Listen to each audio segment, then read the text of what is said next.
Today, I'm going to tell two stories that prove no matter what we think science can tell us about the natural world, the wilderness still holds secrets we cannot understand.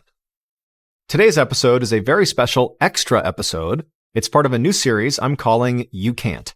If you're a fan of my YouTube channel, you know that I tell stories about places you can't go and people who went anyways. People have really enjoyed those stories, and so we decided to tell some more of them here on the podcast under the title You Can't.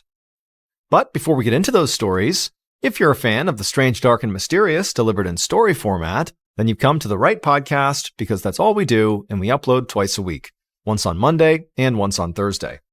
And then also, whenever we have a You Can't episode, we release those as they come up. So, if that's of interest to you, please offer to make the follow button a delicious tuna fish sandwich, but then use a can of cat food instead. Okay, let's get into today's stories.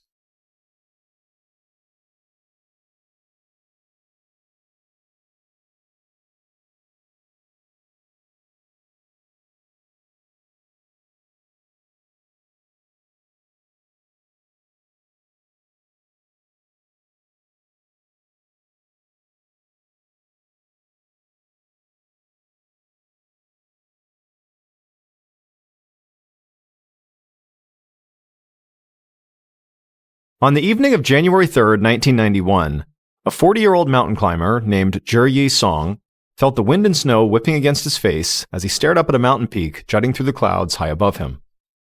Yi was standing more than two-thirds of the way up a mountain called Kawa, which is the highest mountain in the Meilan Snow Mountain Range in southwest China. Kawa stands at an elevation of about 22,000 feet, which is more than 4 miles. And nobody in recorded history had ever reached its peak. In fact, the Tibetan villagers who lived at the base of this mountain believed that nobody ever would. And some of those villagers regularly tried to prevent would-be climbers from even trying. But Yi and the 17-member team of climbers he was helping to lead were determined to prove the villagers wrong, and to make history. They had started climbing this mountain a month earlier, and they were now closer to the peak of Kawa than anyone had ever gotten. Yi turned his gaze away from the peak and looked around the temporary camp where he and his team were planning to spend the night. He could see several climbers struggling to reinforce their tents against the snow and the wind. He and his team had chosen to climb at this time of year because it was known as the dry season, when major storms were actually rare. So Yi couldn't understand why the snow just kept coming down. He grabbed his radio off his belt and called down to base camp, which was a camp at the foot of the mountain where other members of the team provided weather information and support to the climbers. Yi told a base camp team member that the snow was still unbelievably falling hard up here. That team member reminded him that the climbers should clear snow away from their tents at least every 2 hours. Yi was about to respond, but just then, his radio cut out, and he heard this loud buzzing sound coming from it. He stared down at his radio, confused. This was the sound it made when it needed a new battery, but he had just put a new battery in. Yi fumbled with the radio, trying to fix it, but all he could hear was this buzzing sound, and then also, periodically, he'd hear the voice of the base camp team member cutting in and out. Yi communicated over the radio and wasn't sure if anyone heard it, but he said he was losing communication and he would try to contact them again later. Then Yi turned off his radio, clipped it to his belt, and the buzzing stopped.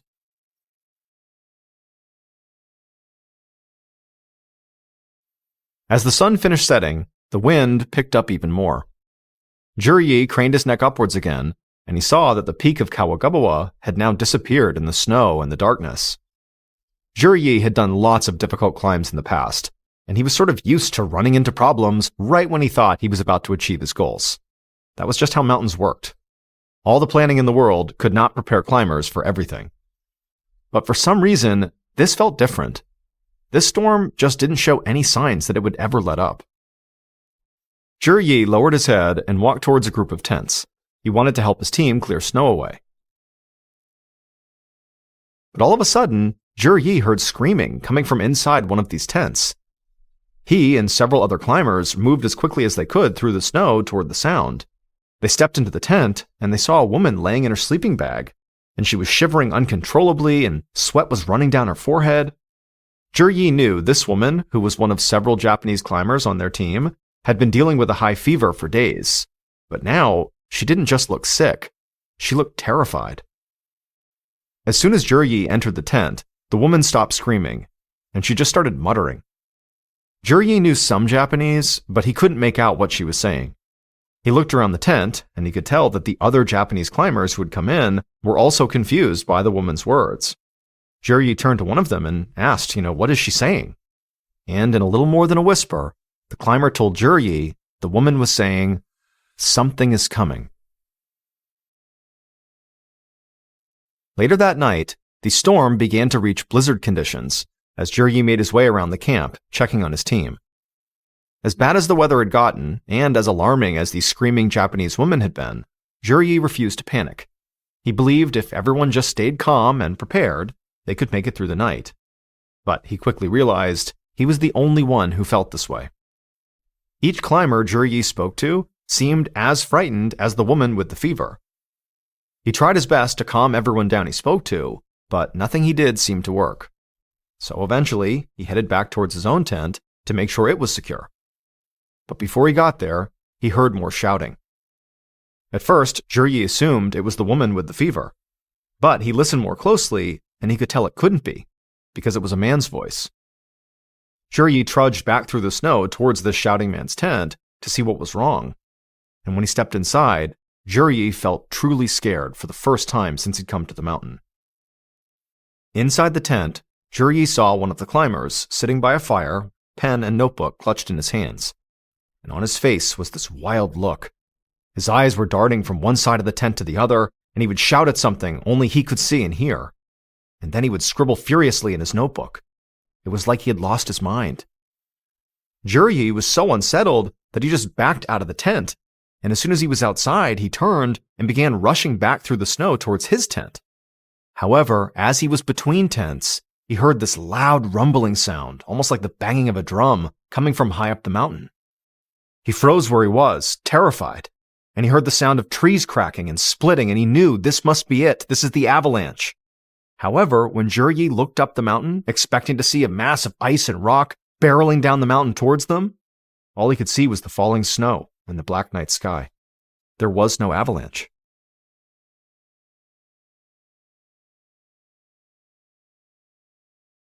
Early the next morning, January 4th, the snowstorm subsided, and the weather on Kawagabawa turned calm and sunny. A team leader down at base camp radioed up to Juryi to see how the climbers fared over the night, but Juryi didn't respond. So the team leader tried radioing the other members of the team that were up there with Juryi as well, but they too didn't respond. And so this team leader sent out a small search team to see if they could get a visual of Juryi and the other climbers he was with. However, remember, these climbers were thousands of feet up the mountain from base camp. So under the best of circumstances, it would have been really hard to look up and have seen them. And these were certainly not the best circumstances.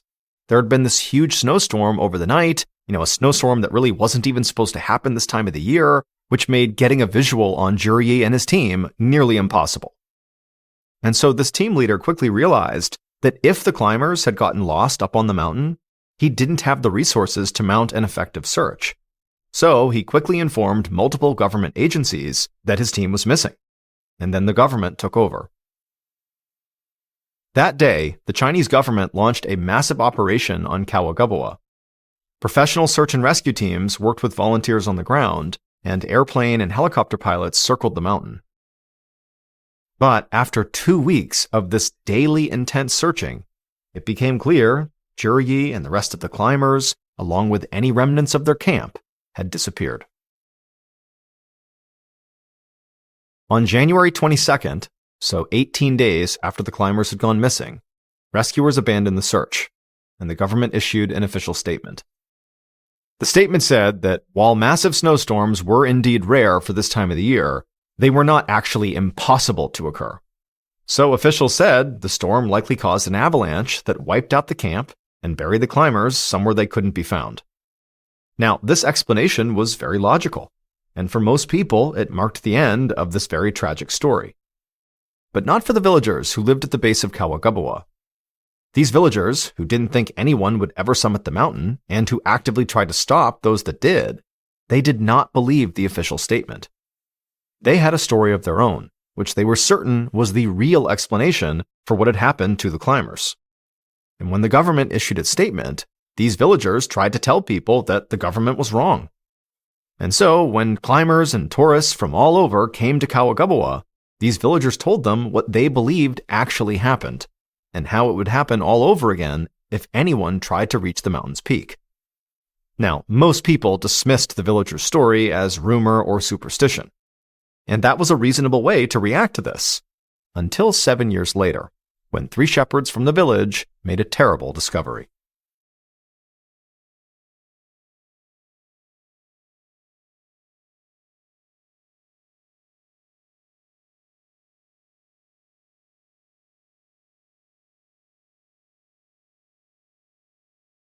"7 years later, on the afternoon of June 18, 1998, 3 shepherds were walking along a glacier near the base of Kawagabawa. This glacier was 2.5 miles away from where Juryi and the rest of his climbers had set up their final camp. But the shepherds were not there to do any kind of search. This glacier was located near their village, and it was home to a temple that they often visited. So they were talking and walking towards the temple when, just up ahead of them, one of the shepherds spotted something bright and colorful sticking up out of the ice. The group was intrigued, and they began walking towards it, thinking it might be a prayer flag. But as they got closer, and this colorful object came into focus, the group went quiet. And then the shepherds also saw there were other colored objects just like this one scattered around the area. These objects were the bodies of the climbers who had disappeared from Kawagabawa 7 years earlier, still wrapped in the colorful coats they'd been wearing when they headed up the mountain. But what the shepherds could not have known in this moment was that buried under the ice with the bodies was a diary, which one of the climbers had used to record the events of the ascent. It belonged to the climber that Juryi had seen shouting at an unseen force and scribbling furiously on the night they all vanished.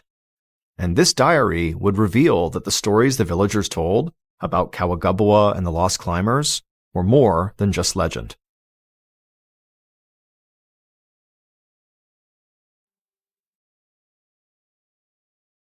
It would turn out there was a very specific reason why these Tibetan villagers believed nobody would ever reach the peak of Kawagabawa. It was because the peak was said to be a sacred place. It was the home of a warrior protector god, and because of this, it was not meant for human beings to climb. The villagers believed that if anyone ever approached the peak, it would wake the spirits of the mountain, and the mountain god would punish them. This punishment would lead to death, but it would not stop there, because the dead would become prisoners of the mountain for 7 years. And these villagers had made their beliefs very clear to Juryi and the rest of his team of climbers who wanted to be the first people to ever reach Kawagabawa's peak. In fact, a group of villagers had heavily protested their climb and warned the climbers that their expedition would anger the mountain god and result in tragedy. But Juryi and the rest of his climbers had not heeded their warnings. The diary of the climber that was discovered along with the bodies recounted what happened as a result. The diary started like a lot of climbing diaries do, an account of the day's hike, the scenery, the weather. But as the dates got closer to the night the climbers disappeared, the diary took a strange turn. The writer became obsessed with these shadows he saw walking across his tent, and he said he heard women laughing and babies crying all around him in the darkness. That woman who had screamed out, who was sick with a fever, had said she felt something bad was coming, and she had tried to warn the others. But by the time Juryi heard the sound like beating drums high up on the mountain that he thought was an avalanche, like many thought was an avalanche, the mountain god had apparently already unleashed his wrath. As soon as Juryi and those climbers had disappeared, the villagers all assumed that they had faced the wrath of the mountain god. But the fact that their bodies had remained hidden for 7 years, the length of time the mountain god keeps the dead imprisoned in the mountain, was all the proof the villagers needed to know they were right. And the climber who wrote the diary ended up believing them too, although it was too late. In his final diary entry, he wrote, quote, "We were wrong. They are coming. Run." In 2001, 10 years after the climbers had died on the mountain, the Chinese government banned all mountain climbing activities in the Meilin snow mountain range. To this day, still, nobody on record has ever actually set foot on the peak of Kawagabawa.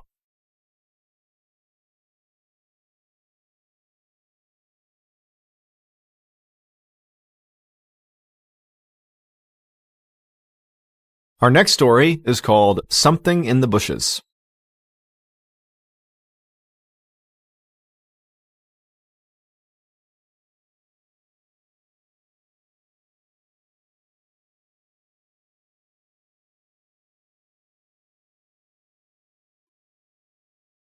On a June day in 1953, a 31-year-old American doctor named George Moore stood in a small mountain campsite in Nepal, staring out at a massive rainstorm forming on the horizon. George had been in Nepal, which is a country south of China, for 8 months, leading a small medical team trying to stop the spread of diseases like malaria in villages all across the region. This was groundbreaking work in 1953, and it was starting to make George famous back home in America. And here in Nepal, he had already become a trusted figure among the villagers, many of whom had never seen a person from the West until they met George. But right now, a group of these villagers were scrambling to get George out of their village. And this was because of the storm that George was looking at. One of the villagers pointed at the clouds and told George this was not a regular thunderstorm. The monsoons were coming. And once the monsoons hit, the only dirt road that led back to George's base in the city of Kathmandu would flood very quickly. And the horrendous rains could last for months, which meant if George wanted to continue his work stopping disease in other parts of this region, he would have to get out right now. George had known the monsoon season was coming, but it had arrived much more quickly than he'd expected, and so he and his team were sort of caught off guard. The journey out of the village was not something they wanted to undertake suddenly with so little preparation, because they didn't have a car. They literally had to walk out, and so they needed to be fully prepared. And also, this dirt road out of the village went through a deep forest where the locals claimed it was inhabited by terrible monsters. Now, while George did not believe in the supernatural, he did think that, fantastical stories about monsters often started because of real-life animal attacks. And so, monsters or not, the forest was definitely dangerous, especially since they again would be on foot. But George knew they really didn't have any other choice. They did have to go right now. George quickly gathered up first aid kits, medicine, and supplies and put them into a large pack. Then he reached down, pulled a revolver out of the holster on his hip, and spun the chamber to make sure the gun was fully loaded. And when he saw all 6 bullets, he knew he was as ready as he was going to be. George holstered his gun, thanked the villagers for their help, and then turned to lead his team out. But as he stepped onto the road, one of the villagers grabbed his arm to stop him. Then they pointed towards a spot on the mountain above the road that George and his team needed to take, and George looked up and saw large billows of smoke rising above the trees and into the sky. In a strained voice, the villager told him that no matter what, George and his team must not go anywhere near where that smoke was.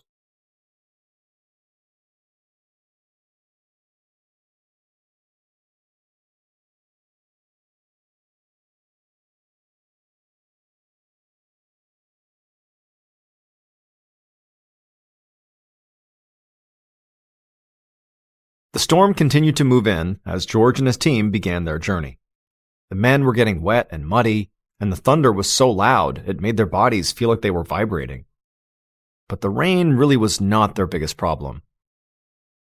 Because by the time they had gotten maybe a mile or so from the village, a thick fog had rolled in and covered the entire road. And then suddenly, it was like the fog got so intense that George couldn't even see his team anymore. George did his best to try to walk as straight as he could, doing his best to stay on the road, but the fog at this point was so intense, he couldn't even see the ground, so he didn't even know if he was on the road. And then in the back of his head, he couldn't help but have this fear that because he didn't know where he was going and couldn't see his team, that he would unwittingly walk over to the place where that smoke was coming from. But he reassured himself that that couldn't possibly happen because the smoke looked really far away when they had set out, and this fog had only really rolled in for the last couple of minutes, so there's no way he could have gone all the way over there.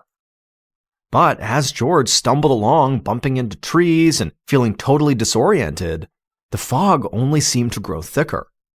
The sound of the wind and the rain swirled around him, and George started to feel really disoriented, like he was in a dream or something.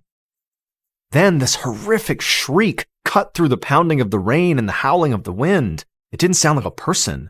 It sounded like a wild animal, although George had no idea what kind it was. But George didn't need to know what this animal was to know it was a threat, and he needed to get away from it fast. So he turned and just began hustling in the direction away from the sound. But again, he could barely see. He was bumping into trees, he was stumbling on rocks. At this point, he knew he was well off the dirt road, but had no way of getting back to it. He didn't know where his team was, he called out to them, but didn't hear back. I mean, he's totally panicking at this point. And after a few minutes of trekking away from that shrieking sound, suddenly something huge and dark loomed up in front of George. For a second, he flinched, like somehow that shrieking animal had paced around him and now was stopping his way. But then he realized what he was seeing was actually this huge boulder. Frantically, he began climbing the boulder, thinking if he got to higher ground, he'd be safe from whatever was shrieking behind him. And as George climbed, he heard a voice call out to him. It was a member of his team. It was an entomologist. And amazingly, he was right behind George, standing at the base of the boulder. George just hadn't seen or heard him. The entomologist also seemed panicked and began climbing as well, and while he did, he shouted to George that he just heard movement coming from the plants. And so whatever animal was out here that this entomologist had also heard was clearly close by. George and the entomologist made it to the top of the boulder. They stood there, shivering and muddy, still surrounded by fog. George could feel his heart pounding, but he tried to hold his breath and not make a sound. The two men listened, trying desperately to hear any sign of this creature that had shrieked. But there was no more sound. It was silent. But seconds later, the men heard a new sound. It was like something was moving quickly through nearby bushes down below the boulder. George and the entomologist crouched down, trying desperately to see what was down there. And as they did, they saw the shadow run through the fog. On instinct, George put his hand on the grip of his gun, but he didn't draw, and now neither of the men moved a muscle. Then another noise came from the fog. George thought it sounded like grunts and teeth chattering. For a second, everything fell silent again. Then George heard heavy footsteps nearby. He started to shake with fear, but at the same time, he was desperate to see what was coming. So he leaned forward over the boulder as much as he could, trying to look down to see what this thing was. And suddenly, through the fog, he saw a pair of bright yellow eyes staring right back up at him. George tried to get back up, but it was like he was frozen. He just crouched there staring at the eyes in the fog. And slowly, he saw more pairs of yellow eyes appear in the fog. And he saw shadows of what looked like long tails whipping back and forth. Instantly, George thought of the monsters from the villagers' stories. But he told himself that's ridiculous. These were clearly just langur monkeys. He reminded himself that he was a doctor, a scientist. There had to be a rational explanation. These were just animals. They couldn't be monsters. But then one of these creatures moved forward and put its claw on the boulder and began to climb up. And at this point, George finally got a clear look at it. He saw this thing stood at least 5 feet tall, much bigger than any of the langur monkeys or any other monkeys that inhabited this forest. And instead of fur, it had gray skin. But most terrifying was its mouth, which was unnaturally large, stretching almost from ear to ear. And it was filled with these sharp teeth, the same color as its eyes. And as this creature slowly began to ascend the boulder, George felt a level of fear he had never experienced. Something primitive from deep down inside of him. A single terrifying thought blared in his mind. These creatures are not of the natural world. These creatures are godly. Now George screamed and drew his gun. He was too afraid to aim it at the creatures directly, so he pointed it up into the air and began shooting. The creatures let out a chorus of these horrible shrieks, the same shrieks they had heard earlier. Then he watched as the creatures turned, and their shadows and their yellow eyes disappeared back into the fog. George and the entomologist stayed huddled on top of that boulder, too terrified to move, for what felt like hours. Those creatures did not come back, and eventually, the rest of George's team found him and the entomologist. The two men scrambled down from the boulder, and they joined the group. The team asked them what happened. They said that, George and the entomologist had gotten too far ahead of them in the fog and they'd lost them. Then they heard the gunshots. But all George could say was, "We have to get out of here right now. I will explain later." And as the team set off again, George took a second and turned back around and looked in the direction of the boulder, where he and the entomologist had seen these creatures. And now that he had a little more perspective and the fog had cleared just a little bit, he saw something that he hadn't seen before. That column of smoke that he had been warned not to go anywhere near was coming up right from behind the boulder. He and the entomologist accidentally fled to the exact spot they were told not to go.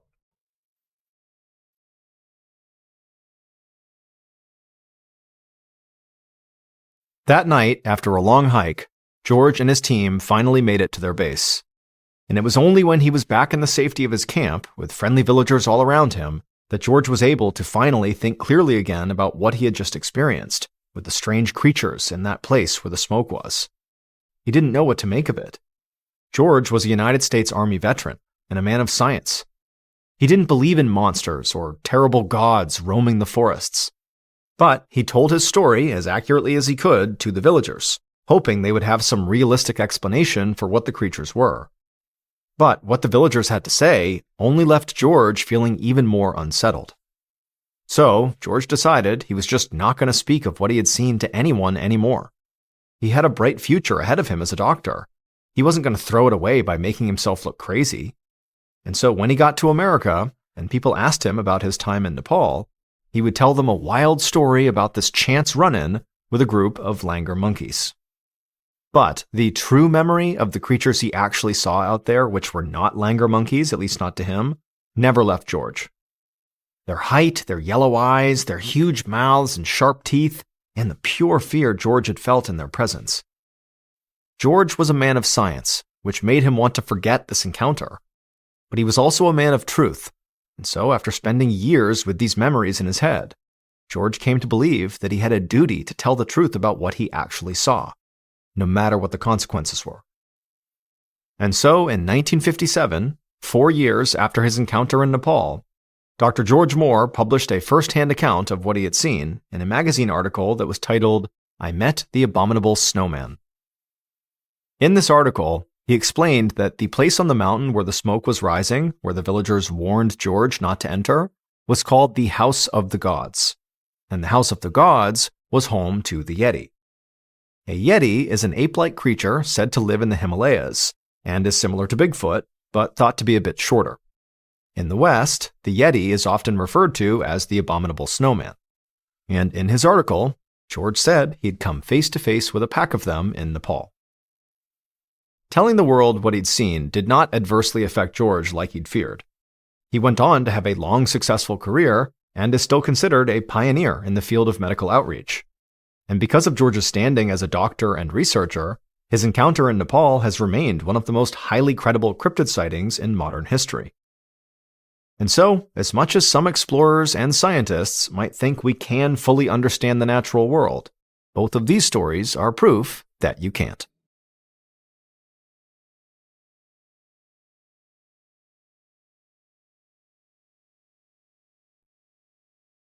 A quick note about our stories: they are all based on true events, but we sometimes use pseudonyms to protect the people involved, and some details are fictionalized for dramatic purposes.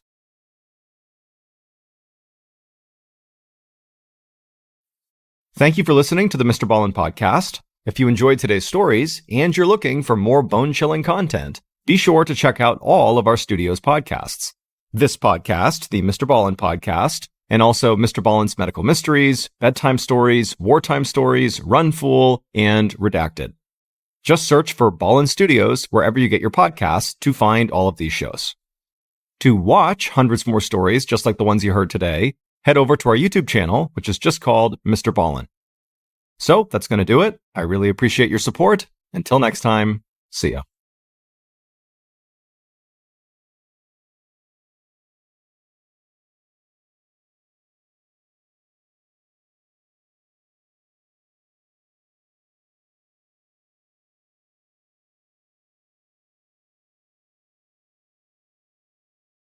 On Christmas morning of 2010, snow fell on a quiet suburb in southwest England.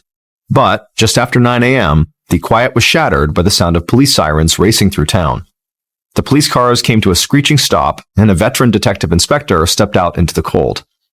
He walked towards a stone wall that separated the road from a tree-covered field on the other side. The detective inspector reached the wall, crouched down, and started digging through a pile of snow and leaves. And when he saw what was underneath this pile, he knew he would not be spending Christmas with his family. But before we get into that story, if you're a fan of the strange, dark, and mysterious delivered in story format, then you've come to the right podcast, because that's all we do, and we upload twice a week, once on Monday and once on Thursday. So if that's of interest to you, please glue together every other page of the book that the follow button is currently reading. Okay, let's get into today's story.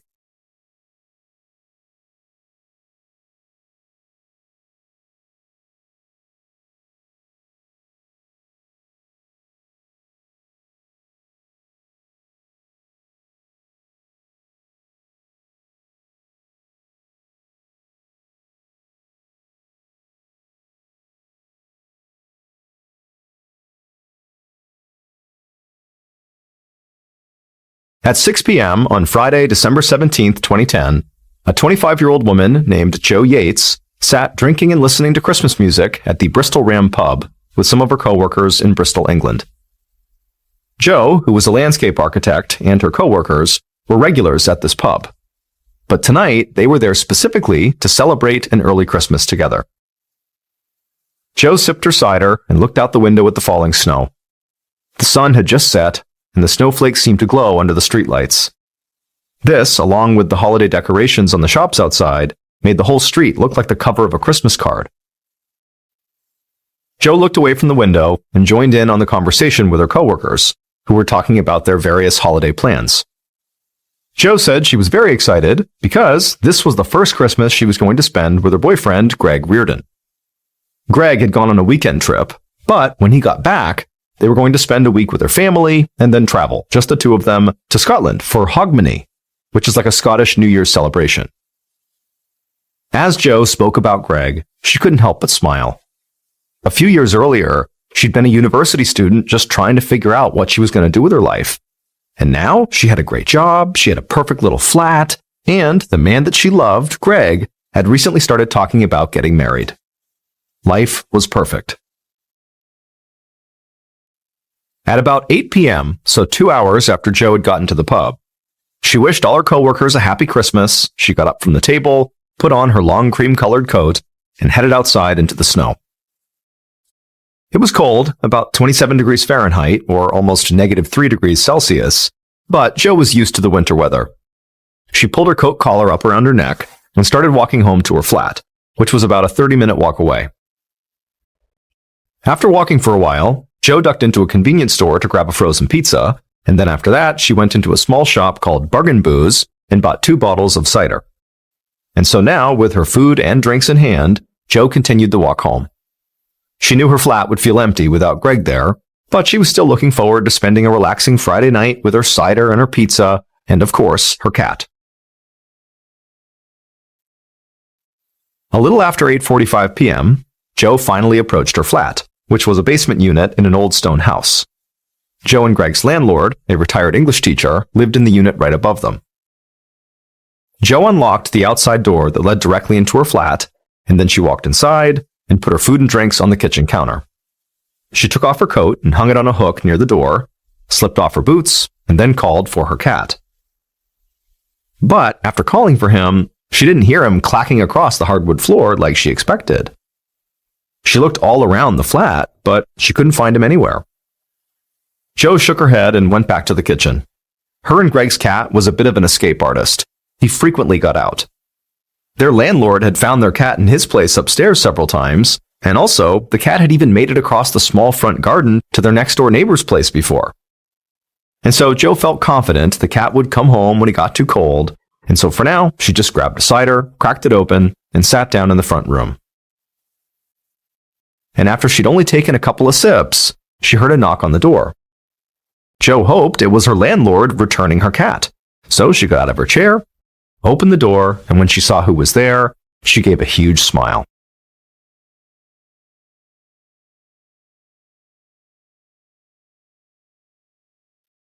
On the night of December 19th, so 2 days after Jo had met her coworkers at the pub, her boyfriend Greg got back to their flat after being gone for the weekend. He unlocked the flat door, walked inside, and put his bag down on the floor. He was about to call out for Joe, but he heard a strange sound coming from the kitchen. His and Joe's cat was meowing, but it sounded like the animal was afraid or angry. Greg walked into the kitchen, and he saw the cat pacing back and forth in front of an empty food bowl.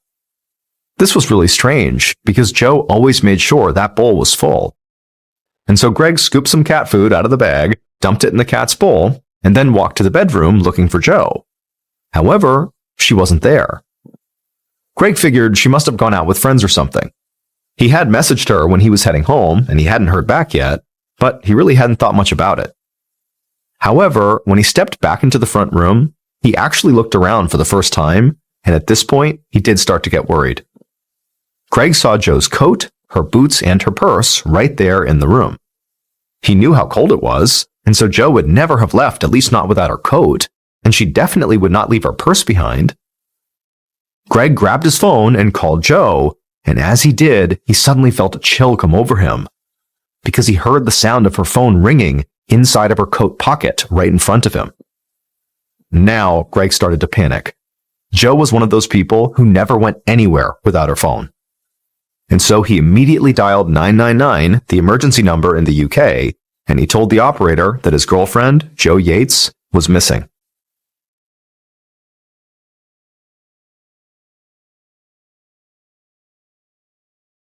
In the early morning of December 20th, about 4 hours after Greg called 999, Detective Inspector Joe Goff of the Avon and Somerset Police walked into the flat. D.I. Goff had been a police officer for over 20 years, and as such, he'd learned to remain even-keeled in almost every situation. He spoke in a soft, low voice, and the look on his face almost never gave anything away. Goff greeted a few uniformed officers who had arrived before him and walked over to Greg, who was standing in the front room looking frightened. The detective understood why Greg might be upset, but he didn't want to jump to any conclusions. Now, it was clear Greg's girlfriend had not been home when Greg got there, but besides that, the police didn't have a whole lot of information about what was even going on here. And so Goff introduced himself to Greg and asked him when was the last time he spoke to his girlfriend. Greg said that he had seen Joe a couple days earlier before he left town, but he hadn't talked to her since. Goff asked if it was odd that he would go 2 full days without speaking to his girlfriend. But Greg just shook his head and said no. He'd been busy while he was gone, and he figured Joe had been busy too, getting ready for Christmas, so that's why he must have missed her when he'd called. While Goff listened to Greg, he scanned the room. He could see Joe's coat, boots, and purse. Just like Greg, he did think it was strange that Joe would go out and leave all of those things behind. But still, this didn't prove a crime had occurred here. Goff also noticed 2 cider bottles sitting on a small table. One had a couple of sips gone, and the other looked untouched. Goff asked Greg if there was anything about Joe, like physical attributes or places she liked to frequent, that might point police in the right direction as they began this search for her. Greg gave a basic description of Joe. He said she was average height, had short blonde hair, and blue eyes. And he said she'd been hanging out with coworkers the night he left town at a pub called the Bristol Ram. Goff jotted all of this down in his notebook, got details of where Greg had spent the weekend, and then joined a couple of officers in the kitchen. After spending a few hours in the flat, Goff and the other officers had not found anything that stood out to them. There was no sign of forced entry, no sign of a struggle, and at least according to Greg, the front door had been locked when he got home. Goff told his team to speak to the landlord who lived upstairs, and also to Joe's other neighbors, to see if anyone had seen her in the last couple of days. For now, Goff was treating this as a missing persons case that he hoped would have a clear explanation and a happy ending. For all he knew, Joe had just left town without telling her boyfriend. Maybe she was with the person she'd gotten one of those ciders for. And maybe she took a different coat and purse with her and accidentally forgot her phone. I mean, it was just a thought, but either way, Goff felt confident he could retrace Joe's steps from the moment she left the pub and he could find her. Later that day, Goff sat at the station poring over CCTV surveillance footage from locations between the Bristol Ram pub and Joe's flat. Britain has more surveillance cameras per person than almost any other country in the world. This is why Goff felt so confident he'd be able to see exactly where Joe had gone on the last night anybody had heard from her. And he would be right. Using footage from storefront and street cameras, Goff followed Joe's walk out of the pub and through Bristol. Footage from inside the convenience store showed her buying the pizza, and he saw her go into Bargain Booze and walk out with 2 bottles of cider. Goff later picked her up on a street camera in her neighborhood that showed her walking towards her flat. So, it looked like Joe had just gone home after going to the pub, and Goff could see she was wearing the coat and carrying the purse that had been found inside of her flat. However, Goff couldn't find any surveillance footage that showed Joe back on the street after she had gotten home. It was like she had gone inside of her flat and then just vanished. And when the entire day went by without any of Joe's friends or family hearing from her, Goff began to think that Joe very likely did not just ditch her boyfriend and leave town. And so Goff went to meet with Joe's parents, and when he did, he suggested they reach out to the press for some help. On December 21st, 2 days after Greg had reported Joe missing, Joe's parents went on the local news. They said they loved their daughter dearly, and they asked anyone who might have helpful information to please come forward. By the following day, Joe's story had hit the major newspapers in London, and her picture was being shown on TV news programs all throughout the United Kingdom. And soon, the story of the pretty young missing woman had become a public obsession.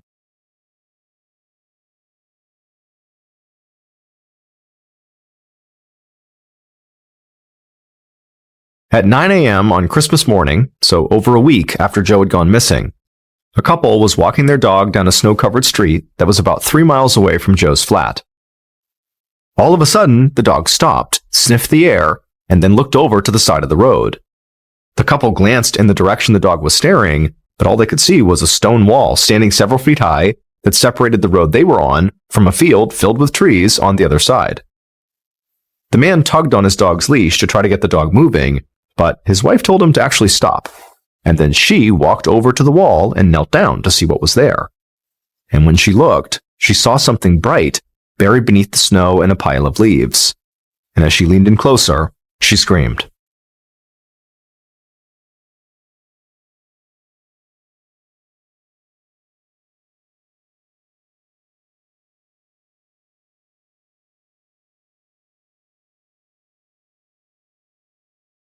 A few minutes later, several police cars came to a stop on the road where the couple and the dog were waiting.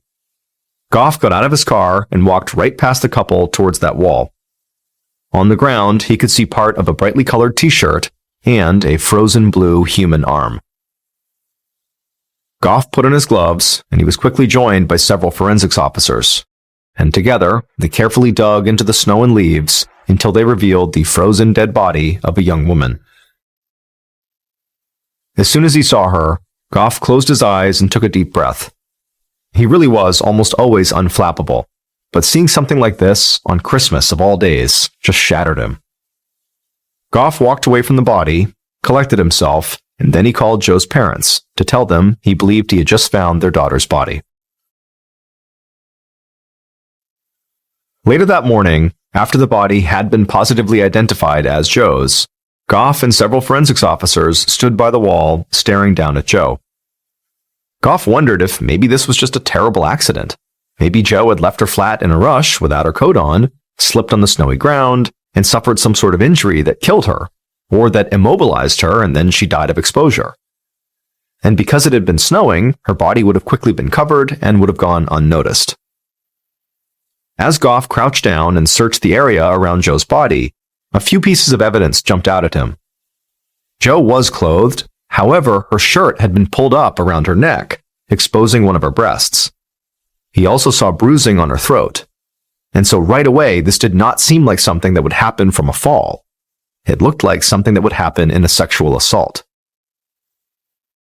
Also, Goff noticed that Joe had on only one sock. But more specifically, he saw the bottom of her bare foot and the bottom of the sock on the other foot were totally clean. There was no dirt, no leaves, or any other sign that she'd been walking around in this area. It was like she'd been dropped here. Goff heard somebody call his name, and he turned to see a forensic biologist crouched down looking at the wall nearby, gesturing to him. Goff joined her, and she immediately pointed to a section of the wall. Goff looked, and he saw there were bloodstains running vertically up this one section of the wall, almost from the very top to the bottom. He looked at the forensic biologist, a bit confused. She told him that these stains were not the kind of blood spatter that would occur from an attack. Instead, these were stains that would have been left when someone tried to lift Joe's bloody body over the wall and failed. Goff stood up and peered over the wall. On the other side was just a big field full of trees. Had someone been able to actually dump Joe's body onto the other side of the wall, meaning had they not failed to get her over, there was no telling how long it would have taken for someone to finally find her. Goff exhaled, and he could see his breath hanging in the air. The way Joe's body had been found, and the bloodstain on the wall, made it pretty clear this was no accident. He now had a murder investigation on his hands. Goff also felt sure that Joe had not been walking along this road when she died. So his first thought was that she had been murdered somewhere else, probably near her flat, and then driven and dumped here. Goff knew the forensics team had a lot of work to do. However, they seemed very optimistic that the snow and the low temperatures had helped preserve the body, and so they hoped they'd be able to find blood or other DNA samples that might lead them to Joe's killer. So Goff left them to it, got in his car, and headed back to the station. Now that he was investigating a murder, he knew where he had to start, with Joe's boyfriend, Greg.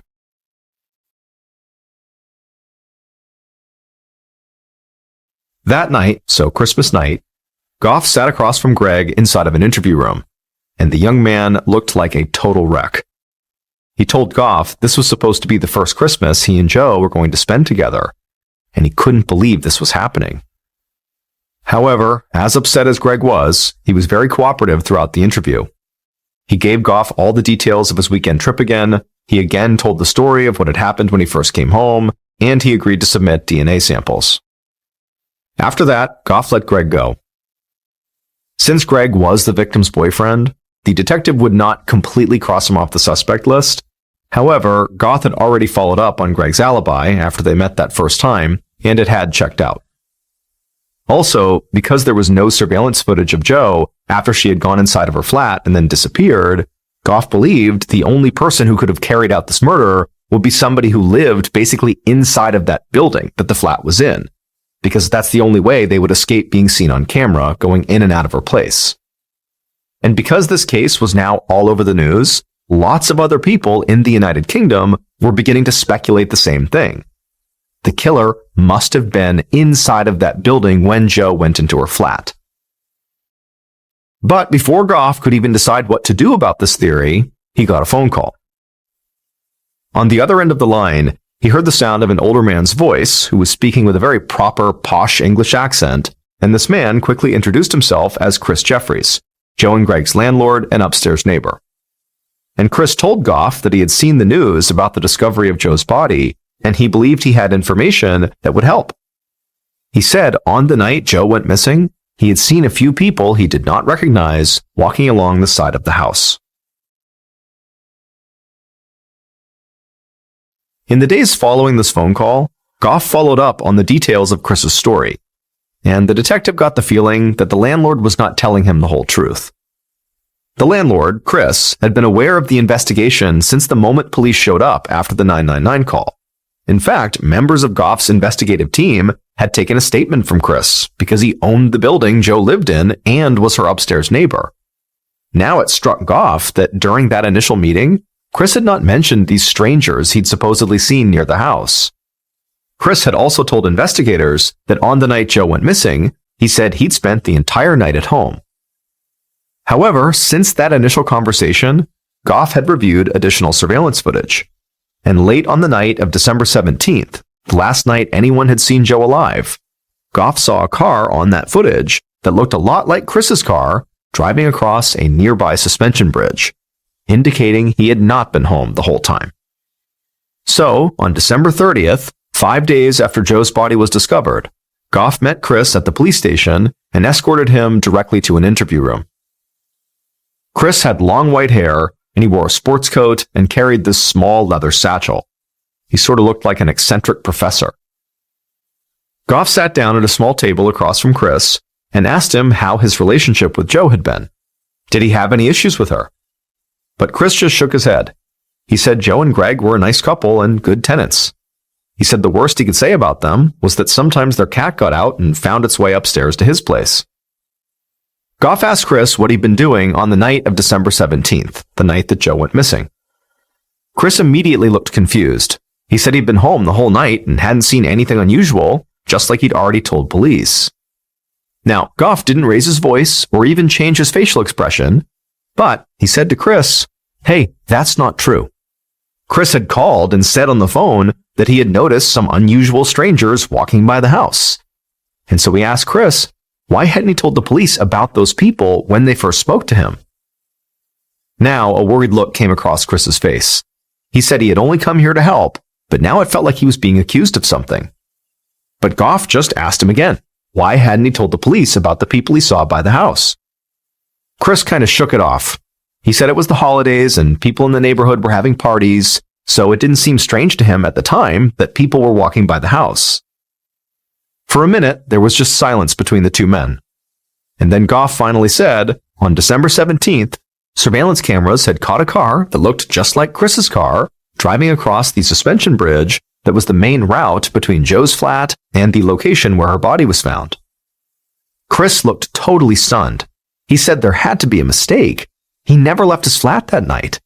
It was too dangerous. It was snowing and the roads were bad, so he didn't want to leave his house. At this point, Goff just excused himself and walked out of the room. In all honesty, he really didn't know if Chris was guilty. Chris had easy access to Jo's flat, and that car on the surveillance footage could possibly be his. This was just too much to ignore, and so Goff needed a bit more time to fully dig into Chris's background and his seemingly flimsy alibi. Under British law, in the case of serious crimes like murder, police can apply to a magistrate to hold potential suspects for 36 hours without charging them. Goff felt confident a magistrate would allow him to hold Chris. And Goff was right. That night, police arrested Chris, took a DNA sample, and transferred him to a jail cell in a nearby facility. And for the first time, Goff felt like he had a legitimate suspect.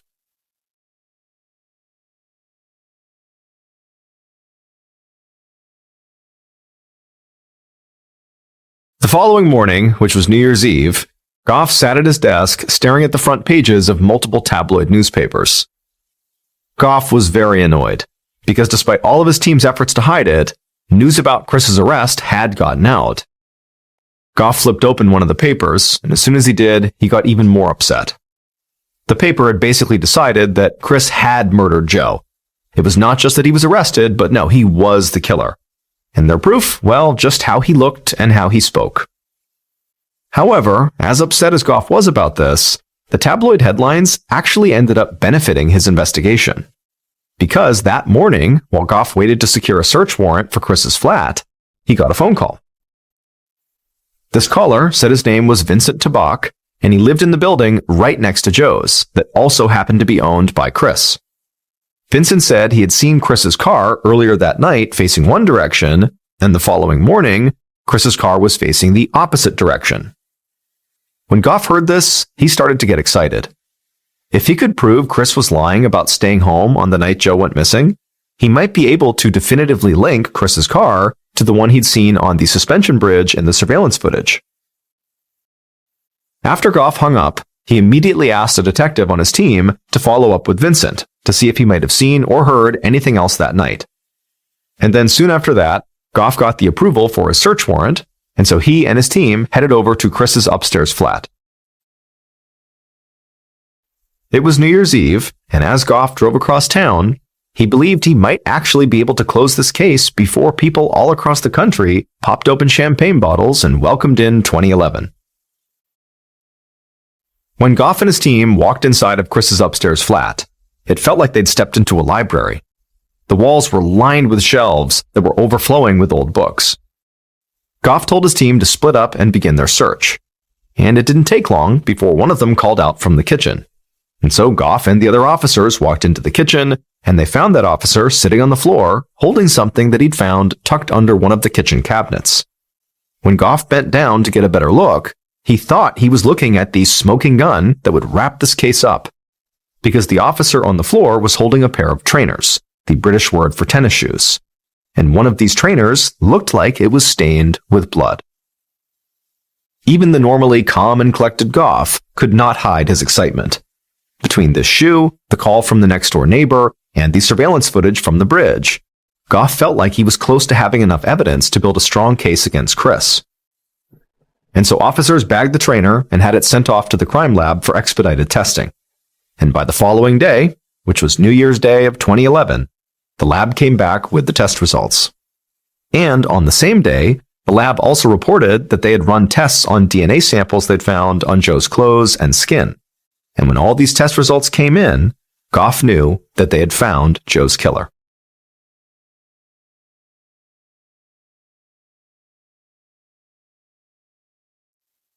Based on DNA evidence, surveillance footage, and interviews conducted throughout the investigation, here is what police believe happened to Joe Yates on the night of December 17, 2010.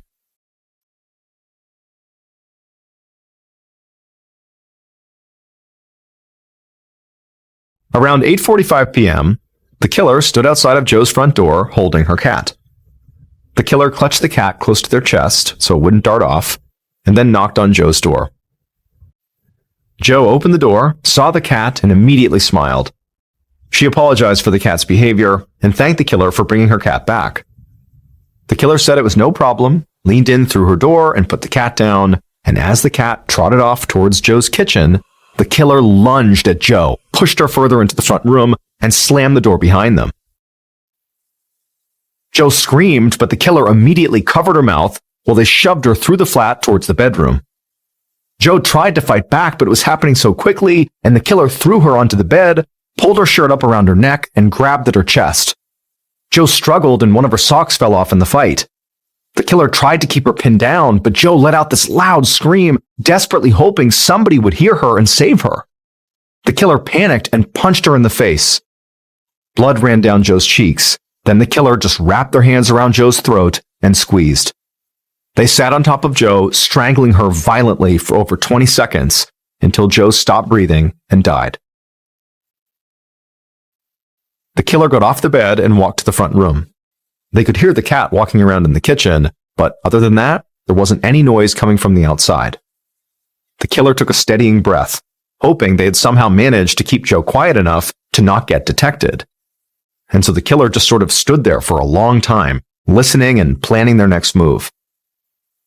About an hour after the killer had arrived at Joe's, they went back into the bedroom, picked up Joe, and carried her to the front door. With Joe in their arms, the killer opened the door, quickly locked it from the inside, then they stepped outside and closed the door behind them. Then they rushed to their car, opened up the trunk, and dropped Joe's body inside. Then the killer got in their car and sped across town in the snow. When they reached a dark, empty road with a wall running alongside it, they pulled over and got out. They scanned the street and saw nobody was nearby, so they carefully opened up the trunk, picked Joe up, and carried her over to the side of the road near the wall. The killer tried to lift Joe's body over the wall, but they just couldn't do it. She was too heavy. And so her body slid down the wall, leaving bloodstains on the wall from her face and neck. Finally, the killer just dropped Joe onto the snowy ground. They piled more snow and leaves on top of her, and then ran back to their car and drove off. A few minutes later, they stepped back inside of their flat, hoping nobody had seen what they just did.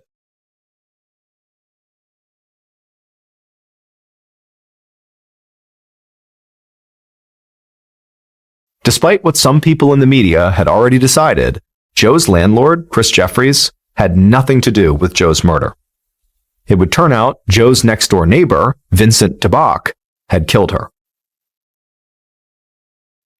Vincent was the one who had called police to say he believed that Chris, who also happened to be his landlord, had driven off in his car on the night Joe was killed, that he was lying about being in his flat the whole time. Vincent had called police after reading about Chris's arrest in the tabloid newspapers. He thought it was a great opportunity to distance himself from the crime and solidify the police's belief that Chris was the killer. Now, when Goff spoke to Vincent, he learned that Vincent was in the Netherlands celebrating Christmas, meaning he was not home. Now, this didn't mean he was guilty, but it struck Goff as just a little bit suspicious, and so he wanted to follow up with Vincent. So Goff contacted authorities in the Netherlands, and then Goff sent a detective from his team out to the Netherlands to meet with Vincent in person. Now, the interview itself did not provide any new information. However, the detective was able to get Vincent to submit a DNA sample. When the test results for the trainers that had been found in Chris's flat came in from the crime lab, it would turn out that even though there might have been blood on them, there was no connection to the murder at all. However, the DNA samples taken from Joe's body and clothes that the crime lab had just tested as well did match the sample that Vincent had provided. After these results, Goff went back to the surveillance footage of the suspension bridge that was near the road where Joe's body had been found. The car in that footage was not Chris's after all, and police would soon discover that Vincent had taken a different, less direct route to the road, which is why he was never seen on camera. Goff secured a warrant, and he and his team searched Vincent's apartment. While they didn't find any specific evidence pertaining to the crime there, Vincent had been watching violent pornography on his computer, most of which featured men assaulting women and strangling them. After police arrested Vincent, they would learn that he didn't really have any real relationship with Joe. He had just seen her around the neighborhood and thought she was pretty. He had also brought her cat back to her in the past. But over time, Vincent developed a violent obsession with Joe. He wanted to have sex with her and strangle her. And as Christmas of 2010 approached, Vincent decided he didn't want to wait any longer to act on this obsession. And when he saw Joe's cat outside on December 17th, he saw his opportunity. Vincent showed up at Joe's flat, returned her cat, and then killed her. Vincent was found guilty of murder and was sentenced to life in prison with a minimum of 20 years. As for Joe's landlord, Chris Jeffries, who was all but proclaimed guilty in much of the UK media, he's spoken at length in interviews, telling his side of the story and saying how all he had wanted to do was help the police solve a horrible crime.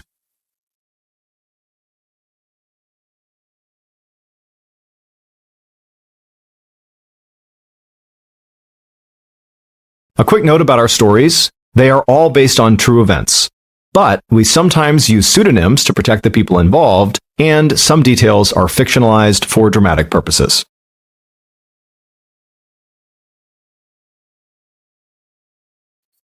Thank you for listening to the MrBallen podcast. If you enjoyed today's story and you're looking for more bone-chilling content, be sure to check out all of our studio's podcasts.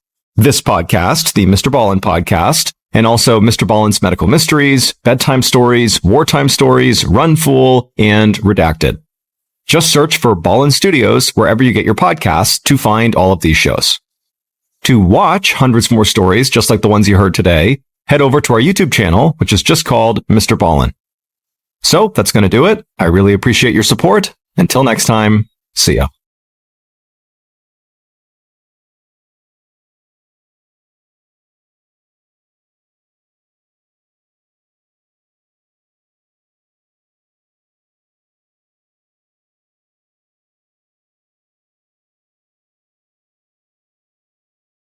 On a spring night in 2009, a middle-aged married couple was closing up the local pizza place they ran in a small Virginia mountain town.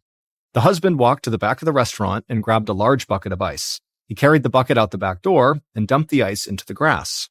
He stood up, and for a moment, he just felt the cool breeze on his face. It was a nice change from the hot pizza ovens he'd been working around all night. But then, right before he turned to go back inside, he heard screaming coming from inside the restaurant. Without hesitation, he dropped the bucket and ran inside. But when he discovered what was happening in there, all he could do was turn and run for his life. But before we get into that story, if you're a fan of the strange, dark, and mysterious delivered in story format, then you've come to the right podcast, because that's all we do, and we upload twice a week, once on Monday and once on Thursday.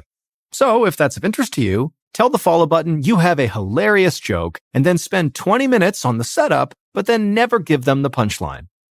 Okay, let's get into today's story.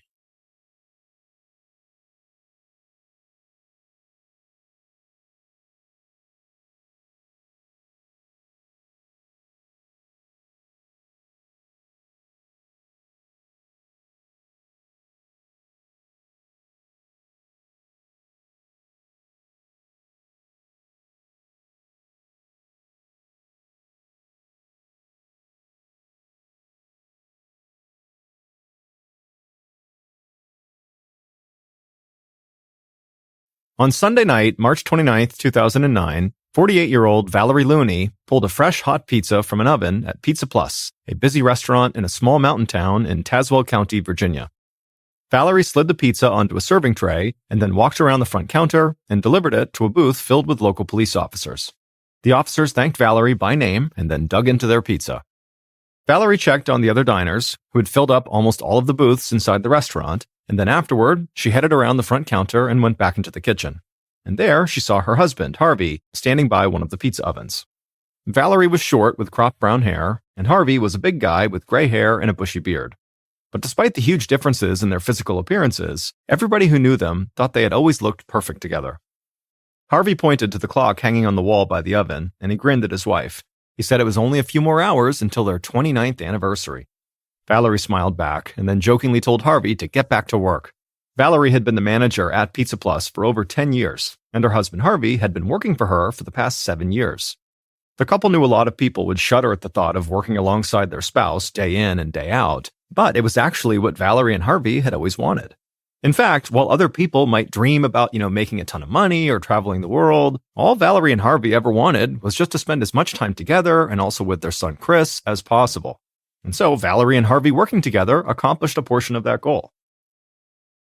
Harvey got back to work, like his wife had jokingly suggested, and he began to prepare some pizza dough for the next order. As he did that, Valerie stood up on her toes and gave Harvey a kiss on the cheek, and then she headed back into the restaurant's dining room. Pizza Plus was a really popular restaurant in this little town. The entire town only took up a few square miles, and it was surrounded by thick woods and then mountains beyond that, and at times, the people who lived there could feel isolated from the rest of the world. And so Pizza Plus had become almost like a meeting place where everybody could get together and feel connected to their community, at least for a little while. And Valerie and Harvey had really embraced that aspect of their work. The two of them always seemed so happy and welcoming to patrons. They wanted their customers to feel like they were hanging out with family when they were there. Valerie made her way through the dining room, and she checked in with the police officers to make sure their pizza was good. They told her it was delicious, as always. Then Valerie stepped towards the next booth, but she suddenly stopped and stared down at the floor. One of the police officers noticed and asked her if everything was okay, and Valerie smiled and said it was fine, but she quickly turned and marched right to the back of the restaurant.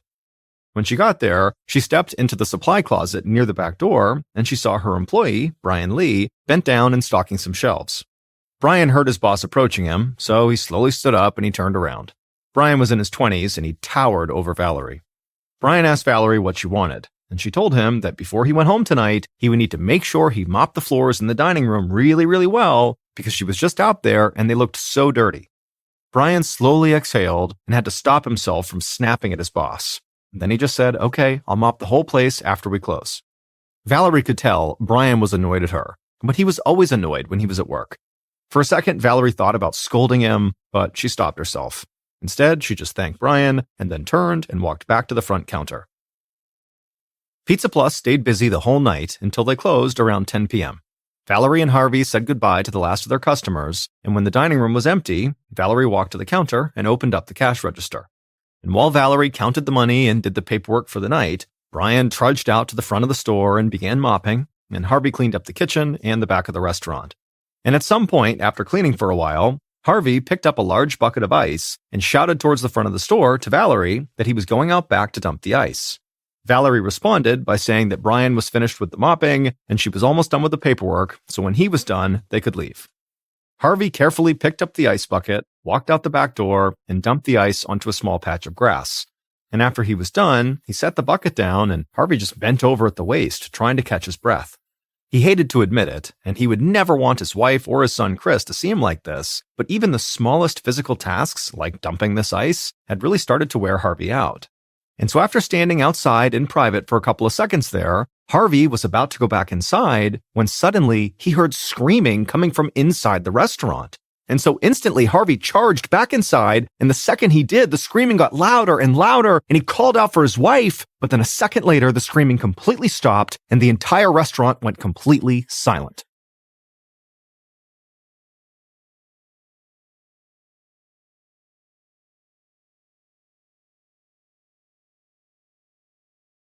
At 8:40 a.m. the following morning, a woman named Mary Fullen walked down the street towards Pizza Plus. She was on her way to open up the restaurant that day and then work the lunch shift. Mary passed a car wash not far from the restaurant, and she waved to a couple of people outside trying a car. Then she walked a bit further down the street and went around to the back of Pizza Plus. When she got there, she looked down and reached into her pocket to grab her key to the back door. But when she looked up, she saw Harvey laying face down right behind the back of the store. And so Mary ran over to him and began yelling his name, but as she did, she could see he was laying in a pool of blood. Mary shook him like it might wake him up, but she knew he was dead. And so in a total panic, Mary threw open the back door of the restaurant, barely noticing she didn't have to use her key to get in. And then once inside, she ran for the phone on the front counter to call police. But before she could even get there, when she was in the kitchen, she looked down and found Valerie, who was also on the floor, blood covering her hair and her clothes. It was obvious that she was dead too. And so Mary began crying and her whole body was shaking, but she still made it to the phone and she dialed 911. The operator told her police would be right there and that for now she needed to get out of the restaurant immediately. And so Mary hung up and just ran out the front door, not noticing that that door too was also unlocked.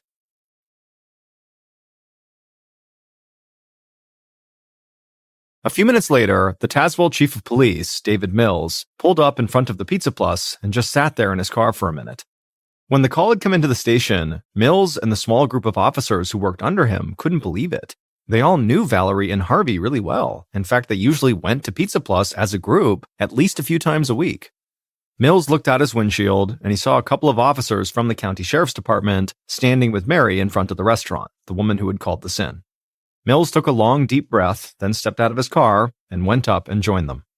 All of the officers knew Mary about as well as they knew Valerie and Harvey. Mills could see Mary was a total wreck, and so while he didn't want to press her too hard, he did ask her if she could just fill him in on everything she had seen and heard that morning. Mary told Mills she'd been coming in to open the restaurant when she had found Harvey out back, and then when she ran inside to use the phone, she found Valerie lying on the kitchen floor. Mills told Mary he was so sorry she had to see that, and then he asked her if she had had to use her key to unlock the door when she went inside. Mary looked like she hadn't even thought about this, and then she told Mills and the other officers that were there that actually the back door had been unlocked when she ran in. And also, now that she thought about it, the front door had also been unlocked when she ran back out again. Mills thanked her and then asked her to please wait outside.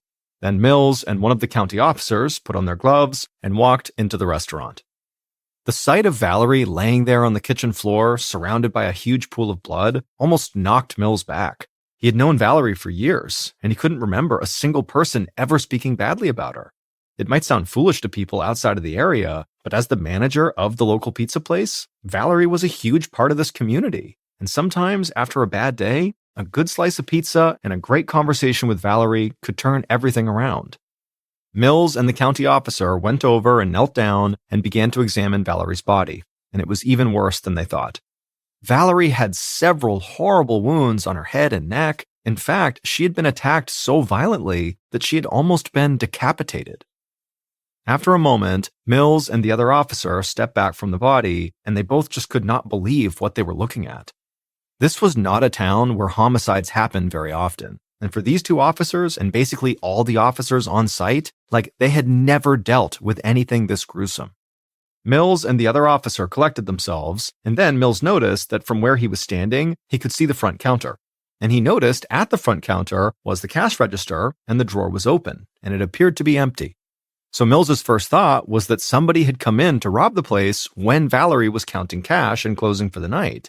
And maybe Valerie put up a fight, and the robber attacked her and killed her. And then obviously at some point after that, Harvey must have gotten involved and gotten attacked and killed too. The investigators headed down a hallway to the back door and they stepped outside. And there, they saw Harvey's body on the ground. He did have one major wound, but it didn't look like the attack on him had been nearly as violent as the one on his wife. Mills knew they still needed to do a thorough sweep of the restaurant, but already just the sight of these two bodies made it clear to him that neither the local police nor the county sheriff had the resources to deal with a case like this on their own. There had not been a recorded robbery homicide in the county in 20 years, and as far as Mills knew, there had actually never been a double homicide in this area, and certainly not one that involved this level of brutality. So Mills grabbed his cell phone and he made a call to the Virginia State Police. And then after the call, he and the other officer went back into the Pizza Plus and began searching the entire restaurant. and it wouldn't take them long to find multiple pieces of evidence that seemed to paint a picture of a vicious struggle that had taken place the night before. Mills located blood spatter on the pizza ovens not far from Valerie's body, and he saw bloodstains in the sink, like maybe the killer or killers had tried and failed to clean up after themselves. Then Mills heard the other officer calling for him. The officer was standing a few feet away from the pizza ovens, staring at a fire extinguisher that was hanging on the wall. And when Mills joined him and looked at the extinguisher, he saw all these bloodstains on the bottom of it, and so it seemed like the extinguisher had to have been one of the murder weapons. A moment later, the two policemen left the kitchen and headed down towards the hall towards the back door again, where Harvey's body was. They had already searched the area once, but this time they were going to do a more thorough search. And this time they noticed a mop leaning up against the wall next to a bucket. Mills walked over to it and knelt down, and he noticed in the mop head were several pinkish spots that looked like blood. And what struck both investigators about this mop and the bloody fire extinguisher as kind of odd was that after both items had been used, it looked like they had been placed back where they belonged. They just kind of put them back as if nobody would notice. And so Mills and the other officer began speculating about who would do something like that. And they both agreed that, while this was kind of a flimsy theory, it seemed like maybe it was an employee who was responsible, because an employee would know where the fire extinguisher went and where the mop went. They both seemed to be back where they belonged. And so perhaps just kind of out of habit, they put those things back. A few minutes later, Mills and the other officer started yet another walk through the restaurant. And as they did, they heard several cars pull up out front. Mills stopped what he was doing and went outside, and there he saw members of the Virginia State Police and a state forensics team heading his way. A man wearing a dark suit extended his hand and introduced himself as Agent John Santola of the Virginia State Police. Mills shook Santola's hand, introduced himself, and said he was glad to have some help. Then Agent Santola and the forensics team walked inside the restaurant to take blood samples and look for other possible DNA samples, and as Mills stood there outside, something suddenly hit him. He would now have to go tell Valerie and Harvey's son, Chris, that his parents were dead.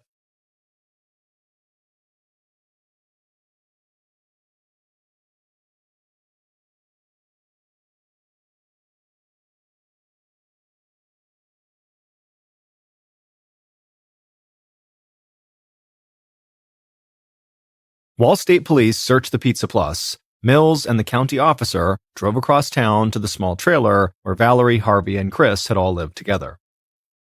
When they got there, Mills walked up to the door and knocked, and shortly after, Chris answered. Chris was 28 years old, he wore a black sweatshirt and jeans, and he looked really confused to see two police officers standing there. He asked Mills if everything was okay, but Mills just shook his head and asked if they could come inside. Chris said, yeah, of course, and he let the officers in. And then once Mills and his partner got inside, Mills just turned to Chris, and with a sad look on his face, he told him that unfortunately, both of his parents were deceased. They had been attacked and killed at the restaurant.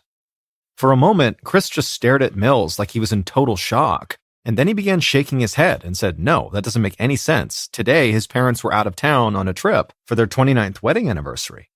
But Mills just shook his head and said he was very sorry, but that could not be true. His parents had not left town. In fact, they had never left the restaurant the night before. Chris eventually sat down and just stayed silent for a couple of minutes, and the officers just waited. And then, with a shaky voice, Chris said he should have known something was wrong when he didn't hear his mother and father come home the night before, and then also this morning when he didn't see him. But Chris said he had just assumed his parents got home when he was already asleep, and that they had left that morning before he woke up to go on their trip. But now he felt like it was obvious there had been an issue. Mills nodded his head and said he was sorry to have to do this, but he did need to ask some pretty pointed questions about his parents, and Chris just nodded. And so Mills asked Chris where he was the night before, and Chris said he had been at work, and then afterward he had come home, hung out for a bit, and then went to bed. Then Mills asked Chris what his relationship was like with his parents. Chris said their relationship had been good. He had been forced to move back in with his parents after going through a divorce, and he felt bad about it, but his mom and dad seemed happy to have him at home. After that, Mills asked Chris if he could think of anyone who might have had a grudge against either of his parents. And Chris just shook his head and said absolutely not. Everybody loved his mom and dad. Mills knew this was actually pretty much the truth. I mean, Harvey and Valerie were beloved in this town, so he wasn't surprised their son couldn't think of anyone. Mills said how sorry he was for Chris's loss, and he promised the police would do everything they could to get the person who had killed his parents. Then Mills and the other officer turned to leave, but then Chris told them to hold on for a second. Mills turned around, and Chris asked him if a guy named Brian Lee had been working with his parents the night before. Mills admitted they had not gotten that far yet, but he asked Chris why would it matter if Brian in particular had been working. Chris just said his mom complained a lot about Brian, and often got into arguments with him whenever they were working together. Mills thanked Chris for the information and said they'd be in touch, and then he and the other officer walked outside, got in the car, and headed back to the crime scene. And on the way, Mills called into the station and asked them to get in touch with Brian Lee.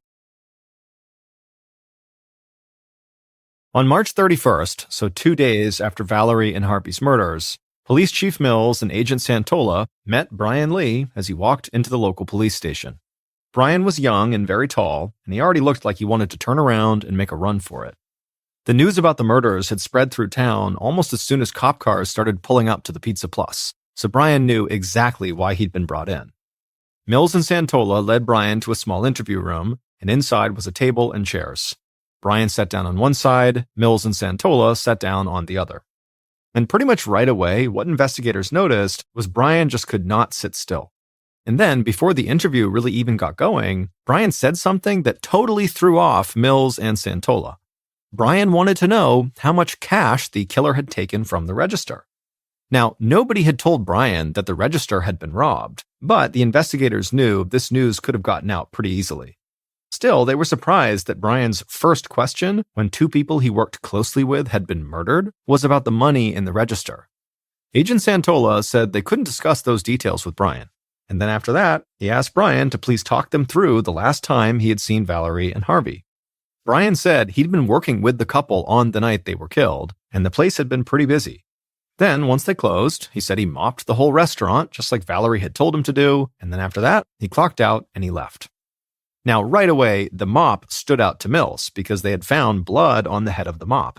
And so Mills, as discreetly as he could, asked Brian where he left the mop when he left. And Brian quickly said he left it close to the back door, where it was supposed to go. Mills followed up this question by asking if anybody else was still at the restaurant when he had left. Brian seemed confused, and he said, yeah, of course, Valerie and Harvey were still there. Valerie was doing paperwork, and Harvey was waiting for her to finish. After he said this, Santola just stared across the table at Brian, not saying anything, and this seemed to really make Brian uncomfortable. But Santola was not actually trying to intimidate this kid or anything, he was just trying to size him up to see if he fit the profile of the murderer. Brian was young and certainly looked strong enough and big enough to overpower the older married couple, but Valerie's murder had been so violent, so gruesome, that Santola really believed the killer had to have been harboring some deep anger against her. This just didn't seem like a crime that could be committed by a stranger.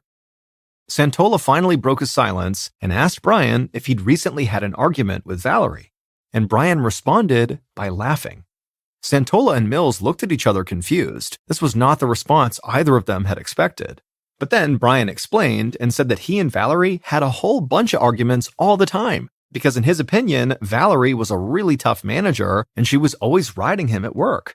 And sometimes he just didn't want to put up with it, and so he snapped back at her and they'd get into these arguments.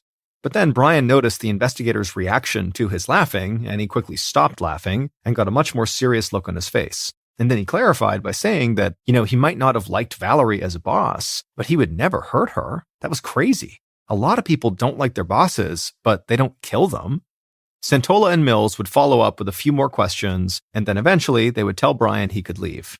But as soon as he was gone, they both agreed that Brian was definitely a primary suspect. Over the following days, local, county, and state investigators looked further into Brian's background. And as they did that, they waited for results from tests that the crime lab was running on the blood samples that had been found at the crime scene. But while they waited, Santola and Mills did not want to overlook any possibilities. They both believed the most likely killer was somebody who worked at Pizza Plus, even if it turned out not to be Brian. So they went ahead and met with every single current employee. But when they spoke to Mary, the employee who had actually found the two bodies and called 911, she said she thought there might be another possibility. She said the car wash that was right by Pizza Plus was one of the main spots in town where people bought and sold drugs. And Mary said some of these buyers and dealers, who were pretty easy to spot, came into the pizza place quite often. And she said one of those people in particular, a guy named Homer, was really creepy. In fact, Mary and Valerie talked about how creepy Homer was. Mills got some information about Homer from Mary and then thanked her for the help. Now, Mills knew there had always been issues with drugs around that car wash, but these were not big-time drug dealers or anything. And so the idea that one of them had been crazed enough to rob the Pizza Plus and brutally murder 2 people inside seemed far-fetched. But still, Mary had said Valerie had been creeped out by this Homer guy, and so Mills and Santola couldn't ignore that. The investigators would track Homer down at the car wash, and at first glance, he really wasn't scary or angry or creepy or anything. He was just really quiet-seeming. Santola asked Homer if he had recently spoken to Valerie or Harvey, and Homer would say he had seen both of them at Pizza Plus on the night they died, but he had not spoken to either of them. But Mills quickly jumped in and said that didn't make sense, because if Homer really went into the restaurant that night, he definitely would have talked to one or both of them when he was ordering or getting his food. But Homer shook his head and said he actually didn't go inside the restaurant. He said he had just sat in his car in the Pizza Plus parking lot, and then through the window, he had seen Valerie, Harvey, and all the other patrons and employees inside the restaurant. Mills was confused and asked Homer, wait a minute, you just sat in the parking lot watching people eat pizza? And Homer, whose expression was totally neutral, just nodded and said, yeah. And then he said after a few minutes of sitting there watching people eat, he drove home. Santola and Mills didn't know what to make of Homer. They tried to ask him questions to figure out why he was doing that, and did he do this often? But really, Homer didn't offer much of anything. He just seemed incredibly creepy. And so eventually, when the investigators left because they weren't getting anywhere talking to Homer, they got in their car and they're both like, wait, who is this guy? Was he a stalker? Is he casing the place so we could rob it later? Or is he just kind of strange and lonely? But whatever the answers were, the investigators now had another viable suspect. In addition to the Pizza Plus employee, Brian, they now had Homer. And they held out hope that when all the forensics evidence came back, it would point to one of them.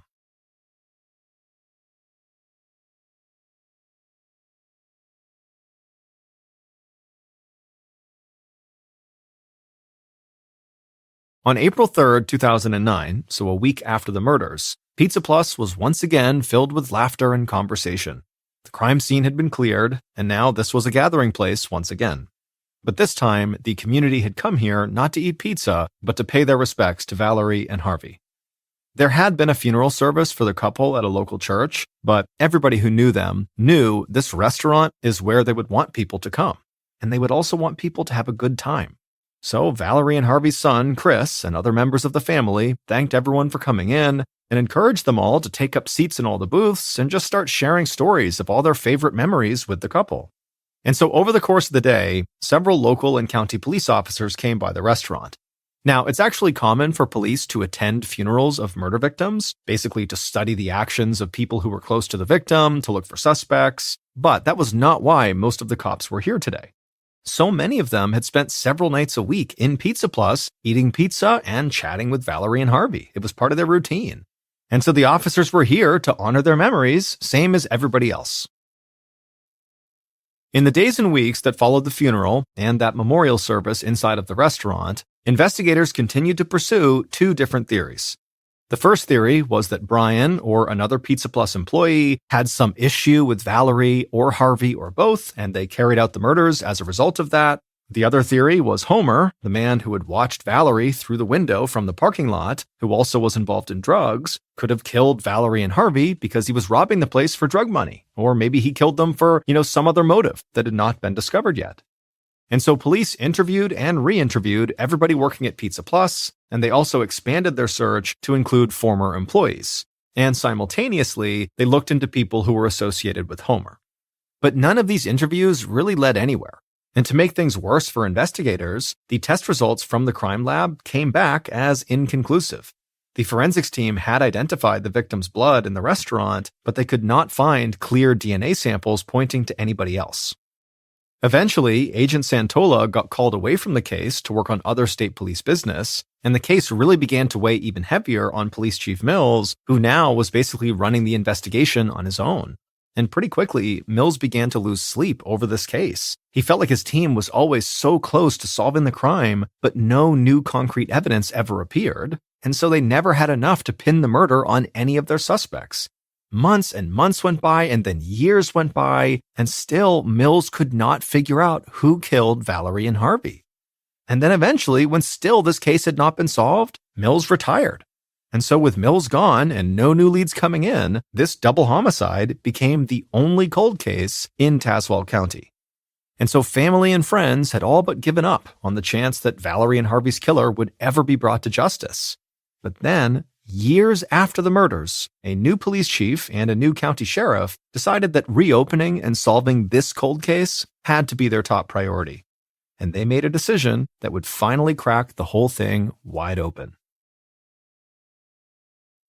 On February 13, 2013, almost 4 years after Valerie and Harvey's murder, a man named Rich Byington walked into the Tazewell County Sheriff's Department. Rich looked like an average middle-aged guy in a golf shirt and khaki pants, but he just so happened to be one of the most effective interrogators in the entire United States. Rich was so good, he actually taught other members of law enforcement how to interrogate, and he taught a very specific form of interrogation. It was known as the Reed technique. The new sheriff and one of his deputies met Rich as he walked into the building. The sheriff thanked him for coming in, and Rich said he was happy to help. Rich had spent the last several weeks going over the cold case and talking with past and present law enforcement officers who had worked on it. And Rich, like the sheriff, knew that these officers were smart, dedicated, and hardworking, but none of them had had any real experience interrogating murder suspects until the murders of Valerie and Harvey. And Rich believed that employing the right interrogation tactics with this case would make all the difference. He felt like he just needed a chance to sit down face to face with one of these potential killers.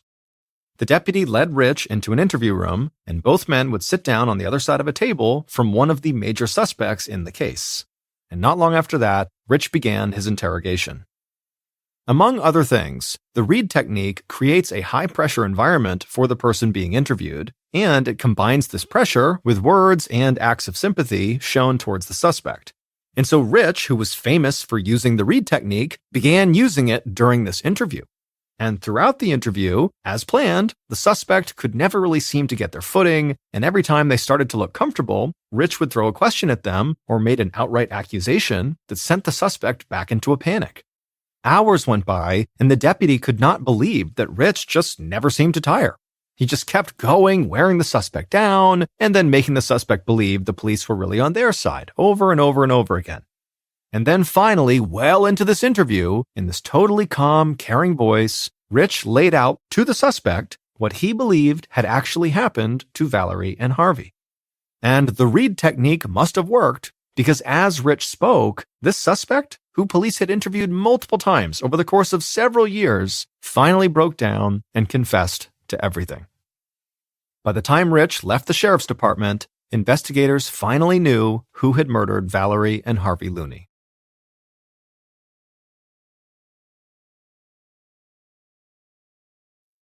Based on that suspect's confession, here is a reconstruction of what police believe happened to Valerie and Harvey at the Pizza Plus restaurant on March 29, 2009.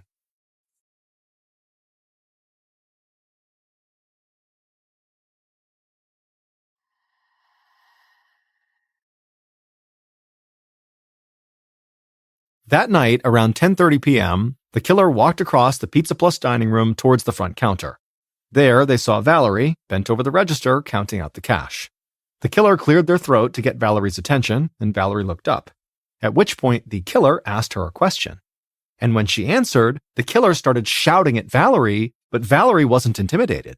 She shouted right back, and soon the two of them were having a full-blown fight right there in the middle of the restaurant. And at some point, the killer got so mad and so frustrated that they rushed at Valerie, and Valerie screamed and tried to run away, but the killer chased her into the kitchen and grabbed her with one hand, then picked up a large knife with the other. Valerie struggled and fought, but she couldn't break free, and the killer raised the knife and slit Valerie's throat. Valerie fell to the floor, bleeding profusely, and the killer just dropped the knife. But suddenly, the killer heard shouting and footsteps coming from the back of the restaurant, and so the killer turned and saw Harvey charging down the hall. The killer rushed at him, and Harvey managed to punch the killer, but he quickly realized he was no match for them, and so Harvey turned and tried to run towards the back door, but the killer followed and managed to grab Harvey right by the door, and the killer wrapped their hands around Harvey's throat and began to choke him. Harvey fought as much as he could and managed to stumble out through the back door onto the ground outside. The killer scrambled to their feet and managed to grab Harvey's throat again and kept on squeezing. But at some point, Harvey managed to buck the killer off one more time, and the killer was about to re-engage for a third time when Harvey just kind of abruptly fell forward on his face and just lay there motionless. It would turn out Harvey actually just had a heart attack. And so the killer just stood there for a second, not really sure what to make of this, and then they turned and ran back inside to the kitchen. There, they saw Valerie face down in a pool of blood, but the killer wanted to make sure she really was dead. So the killer grabbed the fire extinguisher off the wall, stood over Valerie, and raised it up and began slamming it down over and over again into the back of her head. And after nearly decapitating her, the killer put the fire extinguisher back where it went on the wall, blood still all over it, and then they picked up the knife they had used to slit Valerie's throat. Then they walked out through the back door to where Harvey was still lying motionless on the ground, and just like the killer had done with Harvey's wife, they wanted to be sure Harvey really was dead. So the killer bent down and used that knife and slit Harvey's throat as well. After that, the killer went inside, they grabbed the mop and bucket by the back door, they went to the kitchen and filled that bucket with water. They grabbed the cash out of the register and pocketed that, and then they mopped their way out through the back of the store, trying to get the floor as clean as they could without spending too much more time inside of the restaurant. After wringing out the mop and emptying the water, the killer left the mop and bucket by the back door, walked outside past Harvey's body, and disappeared into the night. The following day, the killer went into work like nothing had happened, and then they went home and waited patiently for the police to arrive to tell them that their mother and father had been killed. Valerie and Harvey's son, Chris Looney, murdered his parents in cold blood. It turned out that after his divorce, Chris had been struggling with money. And so Valerie and Harvey had helped him for a while, but they had had enough. So on the night of the murder, Chris went to Pizza Plus one last time to ask for money, but Chris had already planned on killing his parents if they denied him. Because Chris knew his parents had a $245,000 life insurance policy, and Chris was the beneficiary. And so when Chris's mom refused to give him money and started fighting with him in the restaurant, Chris went through with his plan B. He murdered his parents and then stole the money from the cash register to make it look like a robbery. Investigators had suspected Chris once they learned about this life insurance policy, but it was also the placement of the fire extinguisher and the mop that made him stand out to the police. Mills and the other investigators had always suspected a Pizza Plus employee had carried out the murders, because the fire extinguisher, which was one of the murder weapons, and the mop had been put back exactly where an employee would put them, almost like it was habit. That was one of the primary reasons they had suspected Brian Lee early on. Now, Chris was not a Pizza Plus employee. However, when he was younger, he had been. And so over the course of several years, Mills and others felt like they were close to being able to prove Chris had done it, and they had interviewed him several times, but they could never find enough evidence or get him to admit to the crime. That is, until the new leaders of the investigation called in Rich Byington, the interrogation expert, for help. And after Rich faced off with Chris, Chris would confess to the murders and would tell police exactly how and why he had killed his own parents. Chris Looney was found guilty and was given 2 life sentences. After the trial, members of Valerie, Harvey, and Chris's family issued a joint statement. It said, quote, "Chris, we love you and forever will love you, but we cannot forgive what you have done." End quote.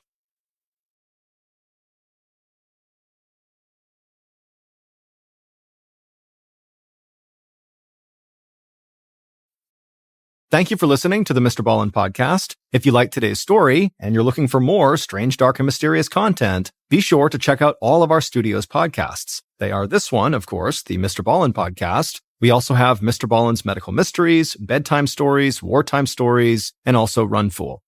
To find those other podcasts, all you have to do is search for Ballen Studios wherever you listen to your podcasts.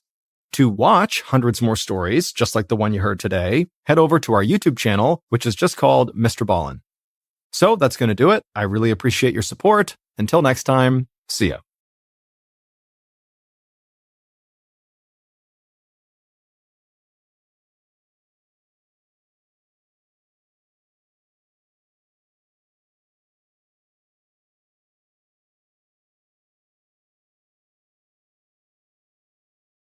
In 2002, 2 days after Halloween, a police officer stepped out of a house in the small town of Navasota, Texas. He shielded his eyes from the early morning sunlight, then ducked under the band of yellow tape that surrounded the house. This officer had been working all night and really needed a break. So he went down to the sidewalk and lit a cigarette. And as he smoked, his eyes fell on a muddy ditch that ran alongside the street, and he saw something in the ditch that just seemed out of place. He walked over and crouched down to examine the object, and when he saw what it was, his heart began to race. It was a mask. Now, under normal circumstances, finding a mask 2 days after Halloween wouldn't be that strange. But this was not the kind of mask you would buy at a costume shop, and the officer had found it 25 yards away from the site of a murder. But before we get into that story, if you're a fan of the strange, dark, and mysterious delivered in story format, then you've come to the right podcast, because that's all we do, and we upload twice a week, once on Monday and once on Thursday. So if that's of interest to you, please clear the Follow Button's browser cache so they lose all their saved passwords, then reset them all to complicated patterns of random numbers and letters. Okay, let's get into today's story.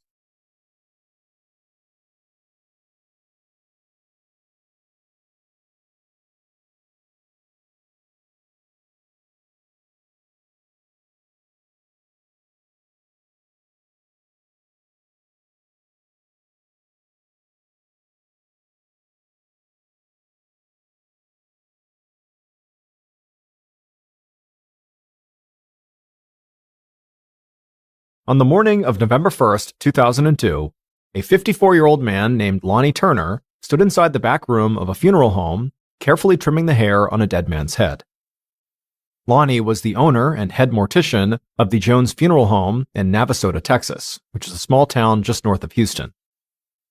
Lonnie had already drained the blood from the body and filled its veins with embalming fluid.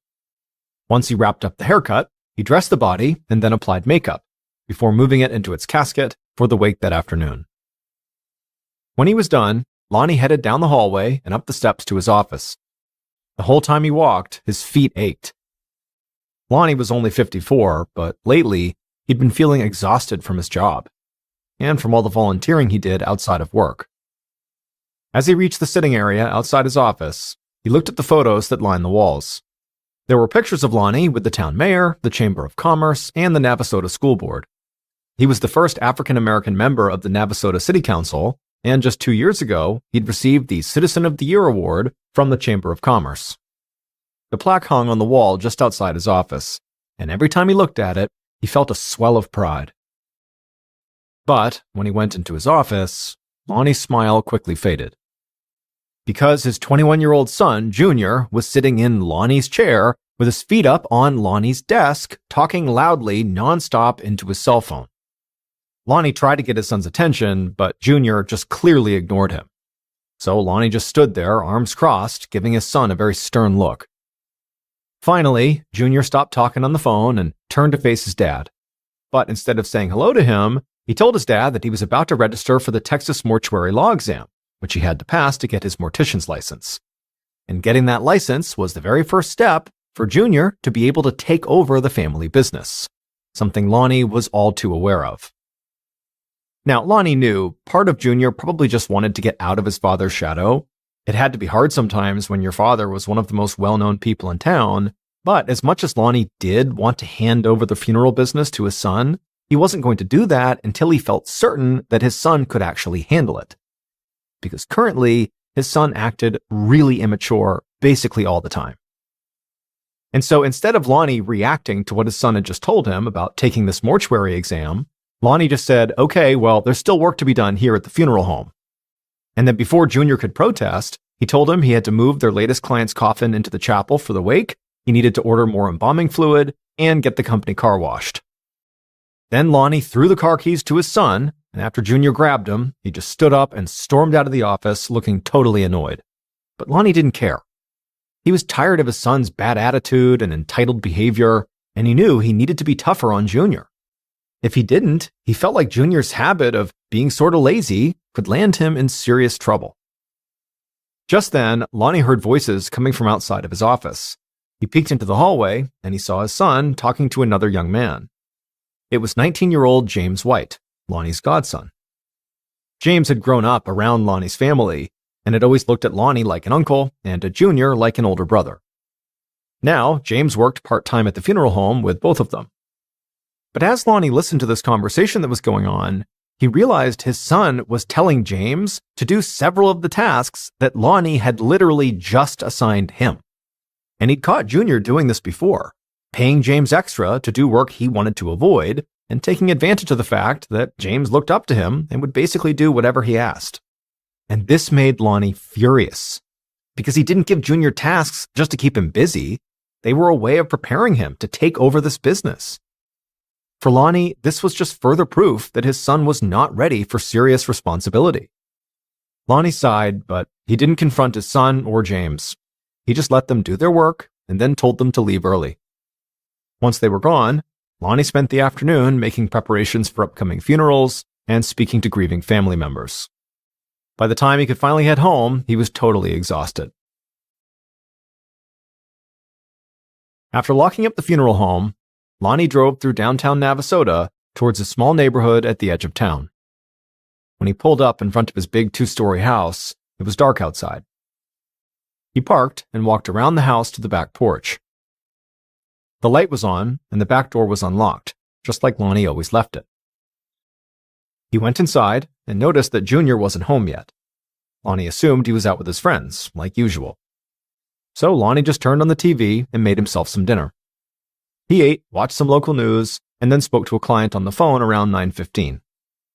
They talked for a few minutes, and then after that, Lonnie headed to bed.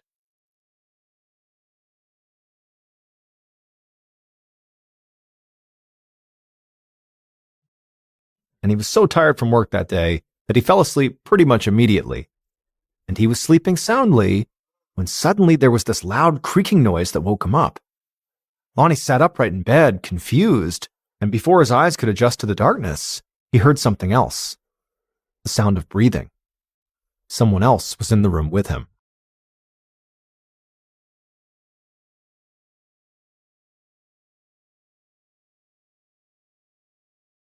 A couple hours later, just before midnight, Lonnie's son, Junior, pulled into the driveway outside the house. As always, he walked around to the back porch as well. But when he got there, he noticed the porch light wasn't on, and it typically was. And so he checked the bulb and actually found that it was slightly unscrewed. So he tightened it until the light came back on. After that, he opened the unlocked door and went inside. He headed upstairs to his bedroom, but on the way there, he noticed his father's bedroom door was open. Now, his dad always slept with the door shut, and it wasn't like him to be up this late. So Junior called out and asked if everything was okay, but there was no response. So Junior walked closer to the open door and peeked inside. But when he did, he saw his dad was not in bed. Instead, Lonnie was lying on the floor beside the bed, perfectly still. And on the wall above him was a huge, dark red streak of blood. Junior just stared for a moment in shock and then immediately turned and sprinted to his bedroom. There, he lifted up his mattress, revealing a collection of handguns, and he grabbed one at random. He jammed the gun into the waistband of his pants and then fled down the stairs. Junior burst through the back door, jumped into his car, and started speeding towards the nearest police station. As he drove, he used his cell phone to call 911. When the dispatcher asked what the emergency was, Junior told them his dad had been shot and killed. When they asked if he had checked for a pulse, he admitted that he hadn't. He said he'd left in a hurry because he was scared whoever had killed his dad might still be in the house.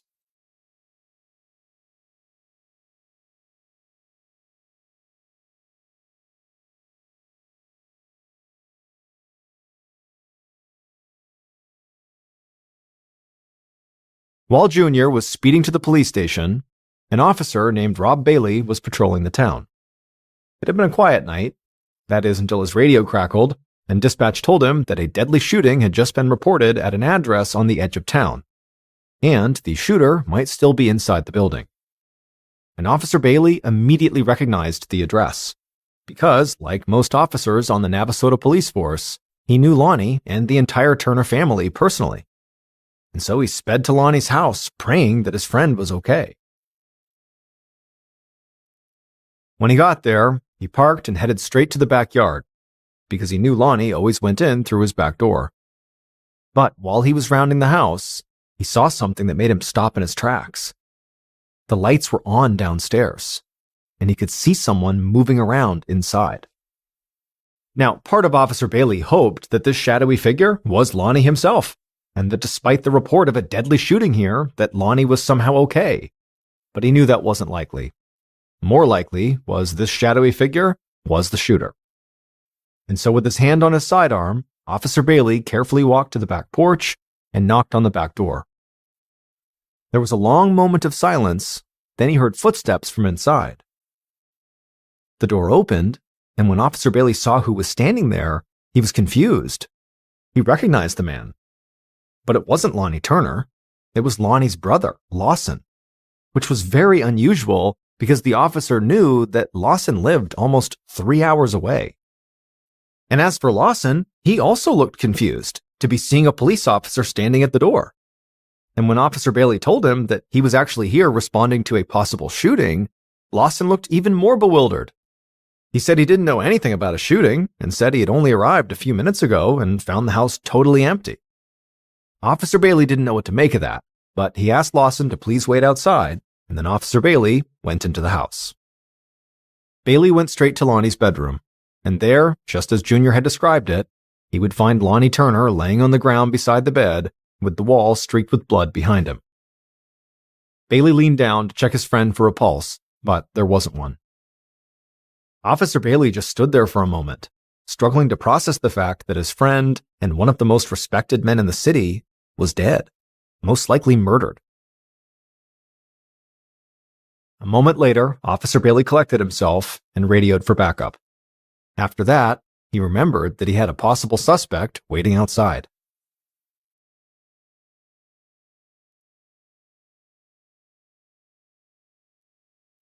Officer Bailey rushed downstairs and out into the backyard. Lawson seemed eager for news about whatever was going on, but Officer Bailey wasn't sure how much he should say. He was a patrol officer, not a homicide investigator, so he was kind of out of his depth. But he still felt like he had to do something. So he asked Lawson what he was doing at his brother's house. Lawson said he was on his way to Houston, and he was planning to spend the night at his brother's house to break up the drive. He said he'd gotten to the house just a few minutes before Officer Bailey did, and when he'd gone inside, he'd called out for Lonnie, but no one had answered. He'd even looked in Lonnie's bedroom and didn't see him, so he figured Lonnie was out dealing with some funeral home business and would be back soon. And listening to this, Officer Bailey literally couldn't believe what Lawson was saying. The walls in Lonnie's bedroom were literally covered in blood, and his brother's body was literally laying on the floor in front of him. It didn't make sense that Lawson could have looked inside that room and not noticed those things. So even though Officer Bailey was not a detective and was not in charge of this case, he wanted to see how Lawson would react to the news of his brother's death. So he just came right out and told him. And when he did, Lawson looked shocked and then totally devastated, and then he broke down sobbing. Officer Bailey watched him, trying to judge if his tears were genuine, but he couldn't tell. But just then, Officer Bailey looked up and saw headlights approaching the house. Detective Travis Higginbotham parked in Lonnie's driveway. Higginbotham worked for the district attorney's office and had been appointed as the lead investigator on this case. He already knew that the murder of a local celebrity would garner plenty of attention, and also the fact that the Texas Rangers, who were the state police, had been called in to help on this case only made it more high profile. And so for Detective Higginbotham, he knew this case could either make his career or break it. Higginbotham got out of his car and met up with Officer Bailey in the backyard, and he was surprised to see another man was sitting outside and crying. Officer Bailey quickly explained the situation, and the detective agreed that Lawson seemed suspicious. But before Higginbotham could even begin to think about that, he needed to go inside and survey the crime scene. He went to Lonnie's bedroom and took note of the trajectory of the blood spatter on the walls. Then he examined Lonnie's body, and the detective found 2 bullet casings from a 9mm pistol nearby. Given the location of the wounds and the fact that there was no gun anywhere in the room, it was fairly obvious this couldn't be a suicide. So Detective Higginbotham started looking around for clues about a possible motive for murder. Nothing in Lonnie's bedroom, or the rest of the house for that matter, had been disturbed. Lonnie's wallet and his watch were out in plain sight, and there was also $7,000 in cash in an unlocked safe. So it didn't seem like the motive for this was robbery. There were also no signs of a break-in, which made sense considering Lonnie kept his back door unlocked.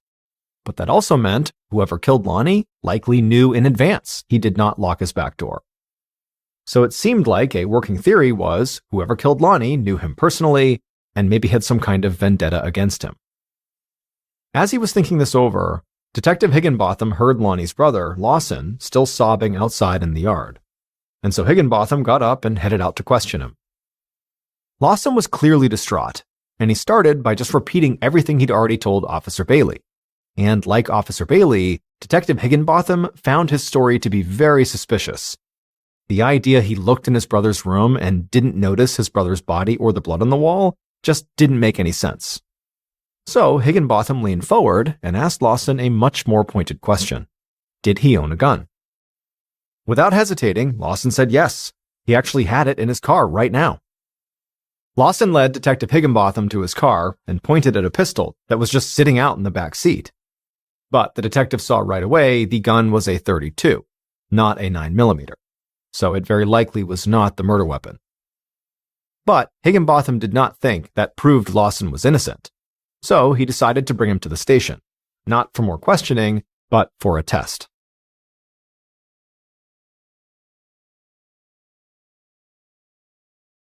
Once they were at the police station, Higginbotham had Lawson's hands swabbed for gunshot residue. The idea was to see if he had fired a gun recently, like that evening. But the results came back negative. Lawson did not have gunshot residue on his hands. However, that didn't totally rule out the possibility that he had fired a gun that evening, because Lawson could have fired a gun with gloves on. Or he could have just vigorously washed his hands afterwards. And so because Detective Higginbotham didn't have any other evidence against Lawson, he had to let him go for now. But the detective was not totally disappointed, because he had another person of interest waiting for him right down the hall. In a nearby interview room, a Texas Ranger was already questioning Lonnie's son, Junior. Detective Higginbotham joined their session and began observing Junior's behavior. Unlike Lawson, who'd been devastated by his brother's death, Junior seemed strangely calm. And his story also seemed very suspicious. According to Junior, when he'd seen the blood on his dad's wall, he had immediately assumed that his dad was shot and killed, even though he didn't hear gunshots or see shell casings, and he didn't check to see if his dad still had a pulse. Junior claimed this was all just gut instinct, but Detective Higginbotham thought it sounded more like Junior already knew what had happened before he'd ever stepped foot into his father's room. But again, Junior swore that was not true. He said he'd been terrified that whoever had shot his dad was still in the house, so he grabbed one of his own guns to protect himself, and then to prove his story, Junior pulled a handgun from his belt and placed it on the table. Higginbotham was stunned. Civilians were not supposed to be allowed to bring weapons into police stations. The detective didn't even know how Junior managed to get the gun inside. But regardless, Junior having a gun during his interview definitely did not make him look any less guilty. However, when Detective Higginbotham took a closer look at the weapon, he saw it was not a 9mm. But still, if Junior owned an arsenal of handguns, the detective figured there could be a 9mm in there somewhere. So, just to be safe, Detective Higginbotham also had Junior's hands swabbed for gunshot residue. And this time, the test came back positive, which would typically mean that Junior fired a weapon that night. But once again, the results were inconclusive, because in theory, Junior could have gotten that residue on his hands simply by handling the pistol he brought into the station. Higginbotham was weighing this possibility when he got a call from the team of investigators who were still collecting evidence at the crime scene. They'd just found the cache of guns under Junior's mattress, and one of them was a 9mm pistol. Now, it would have to be tested against the shell casings found at the crime scene, which would take time, but it could be the murder weapon. And when Higginbotham confronted Junior about this, Junior's response shocked the detective, because Junior claimed that that specific 9mm gun had actually disappeared from his collection several weeks ago. He had no idea how it had gotten back under his mattress. To the detective, this excuse sounded ridiculous. But he asked Junior if, when the gun went missing, did you report it missing? And Junior said no. At this point, Junior's story seemed to be getting flimsier and flimsier. But one thing prevented Detective Higginbotham from arresting him on the spot. Junior claimed to have an alibi. He said he had spent most of the night hanging out with his girlfriend. They ate at a restaurant, then headed to her place for a few hours, and then on his way home after the date, he stopped at a car wash. Higginbotham wrote down Junior's girlfriend's name, as well as the name of the car wash, so he could look into the alibi later. In the meantime, he let Junior go, but promised they would speak again soon. The next morning, Detective Higginbotham made several calls to verify Junior's alibi, and pretty much everything Junior had said checked out. He'd definitely been to his girlfriend's house and the car wash, but there were still small gaps in his schedule where he theoretically could have had time to go home and kill his dad. The detective sighed. Junior and Lawson both had such unbelievable stories. He was sure one of them was lying, but he just couldn't tell which one. Just then, the phone on Detective Higginbotham's desk rang. It was the district attorney, and he had big news. A police officer who'd been cataloging evidence at Lonnie's house had gone on a smoke break, and when he did, he found a pair of gloves and a makeshift mask lying in a creek just 25 yards from Lonnie's front door. Detective Higginbotham's eyes went wide. He knew that if Lonnie's killer had worn that mask, it would probably still carry trace amounts of their saliva, which would contain their DNA. Testing the mask for DNA would take time, but it could potentially solve the case. Higginbotham ended the call feeling much more optimistic about the case. He arranged for DNA samples to be collected from Junior and Lawson so he could compare them to the mask. But almost as soon as the detective did that, he received another phone call. And this one sent him in a totally different direction. That call was from a Texas Ranger who said he'd done some digging, and he had discovered a criminal case involving Lonnie from a few months before his death. Apparently, a thief had stolen several blank checks from Lonnie's office, then made them out to himself, forged Lonnie's signature, and stole close to $8,000 from Lonnie's account. Lonnie found out and pressed charges. And because he pressed charges, this meant the police had copies of those fraudulent checks, and those checks had the thief's name written on them. The thief was Lonnie's 19-year-old godson, James White.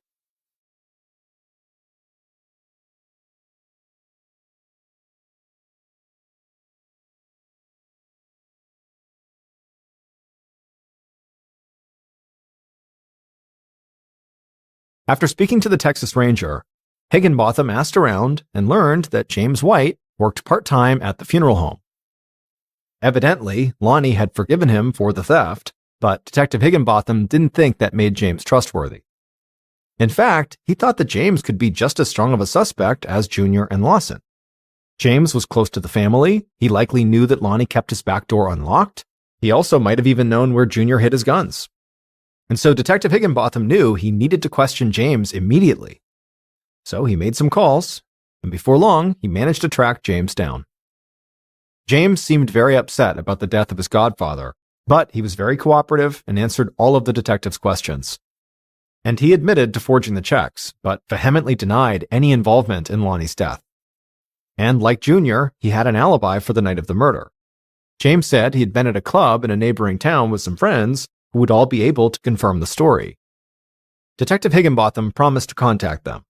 Then he thought back to the mask that had been found outside of Lonnie's home, and he asked if James would be willing to provide a voluntary DNA sample. And right away, James said yes. Higginbotham collected a DNA sample from James and then headed back to the DA's office. When he got there, he sent James's DNA to be tested alongside the mask, just like Junior's and Lawson's. After that, he went into his office and he found a report on his desk. It was from the ballistics lab. They'd analyzed the shell casings from the crime scene and the 9mm pistol found under Junior's mattress, and they had confirmed what Detective Higginbotham already suspected. Junior's 9mm gun was in fact the murder weapon. Reading this, Detective Higginbotham was ready to arrest Junior right then, but when he asked the district attorney for approval, he said no. The DA said it was too early to make an arrest. With all the attention Lonnie's murder was getting, their case needed to be airtight. So before they made their move, they had to wait for the results of the DNA test on that mask. Detective Higginbotham knew there was always a chance the DNA test results could be inconclusive and get them nothing. So he continued to investigate his main suspects, and he kept an especially close eye on Junior. And in the weeks following his father's death, Junior went on a massive shopping spree with his inheritance. He bought an expensive boat and a luxury car, and he also hired a lawyer, even though he had not been charged with anything. This only made the detective more certain that Junior had to be guilty, and he was about to march into the DA's office and ask for permission to arrest Junior again, but he knew what they'd say. He would need more evidence. But then, 2 months after Lonnie's death, Higginbotham heard from a fellow detective that a different suspect was also behaving erratically. Lonnie's godson, James, had been caught trying to rob a bar, and during the robbery, he hit the owner of the bar with a cash register. Clearly, James was hard up for cash and willing to go to extreme and violent lengths to get it. With this, Detective Higginbotham found himself feeling totally overwhelmed by all the evidence against each of his potential suspects. However, all this evidence was kind of all over the place. He couldn't really put it all together. And so he went into his office, sat down at his desk, and went back over all the information he had about James, Lawson, and Junior. James was a known thief with access to Lonnie's house. He could have easily gotten inside and killed Lonnie during a robbery gone wrong. However, no valuables had been taken from the crime scene, which didn't seem to add up if the motive was burglary. Then there was Lawson. He was literally in the house when police arrived, and his story about looking in his brother's bedroom and not noticing the blood on the wall or the body on the ground was hard to believe. And finally, there was Junior.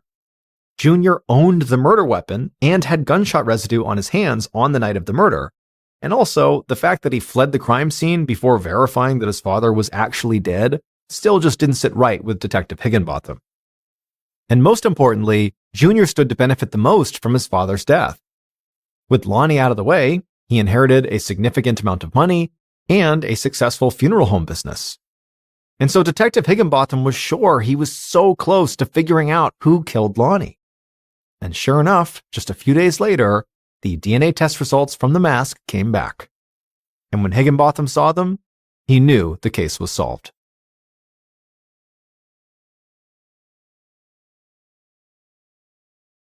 Based on the evidence collected at the crime scene and interviews conducted throughout the investigation, here is a reconstruction of what police believe happened to Lonnie Turner on the evening of November 1st, 2002.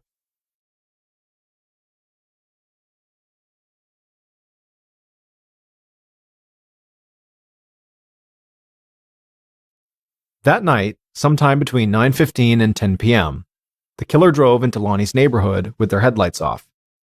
They parked outside of Lonnie's house, then put on their gloves and their mask, a mask they had made earlier by cutting holes in a gym shoe bag. Now, if all went according to their plan, no one would see them tonight. But if somebody did catch a glimpse of them, the killer could not afford to be recognized. And so as an extra safety measure, the killer grabbed a 9mm pistol that they'd brought with them, and then stepped out of the car and hurried towards the back of Lonnie's house. When they got to the porch, they reached up and unscrewed the porch light bulb just enough to break the circuit and kill the light. Then the killer reached for the doorknob, and as expected, it was unlocked. The killer headed inside and went straight for the master bedroom. They knew the thing they'd come here for was inside of that room. They reached the door, turned the knob, and carefully pushed the door open just a crack. The killer peeked inside. He saw Lonnie was lying in bed, snoring. The killer watched Lonnie for several seconds. They knew entering the room was risky, but at this point, they'd come too far to turn back now. So eventually, they pushed the door open further and began to go inside. However, the killer only got 1 foot into the bedroom before the door made a loud creaking sound. The killer froze. They looked over at the bed, and to their horror, Lonnie stopped snoring, sat up suddenly, and looked right over at them. For a moment, the two just stared at each other. The killer had no idea if Lonnie could recognize them with their mask on, but Lonnie looked like he was about to stand up and confront them, so in a panic, the killer raised their gun and fired. Lonnie screamed, and the killer immediately fired again, and Lonnie went limp and then rolled off the bed onto the ground. The killer was so shocked by what they'd done that they didn't even wait to see if Lonnie was dead.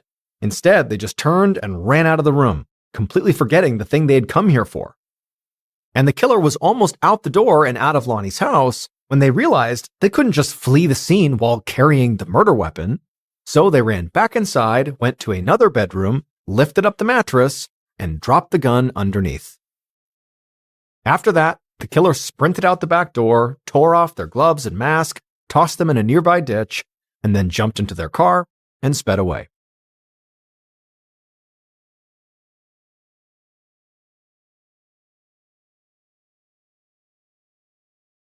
In their panic, the killer never considered the fact that they had been breathing through that mask the entire time they were in the house. So they didn't realize that that mask was full of their DNA. And so if investigators got the mask, it would lead them directly to the killer. When Detective Higginbotham saw the DNA test results, he knew the killer was not Lonnie's son, Junior, who owned the murder weapon, and it wasn't Lonnie's brother, Lawson, who was in the house when police showed up. Instead, the killer was James White, Lonnie Turner's 19-year-old godson. James was desperate for money and willing to do just about anything to get it. And he'd been to Lonnie's house countless times, so he knew Lonnie kept the back door unlocked, and he kept a safe full of cash in the master bedroom. He also knew where Junior kept his gun collection. So James planned a robbery. He bought a pair of gloves and made that makeshift mask, and then 2 weeks before the murder, he stole the 9mm pistol from under Junior's mattress. Not because he wanted to kill Lonnie, but just in case anything went wrong. Finally, on the evening of November 1st, James put his plan into action. But when the bedroom door creaked and it woke Lonnie up, James knew he was caught.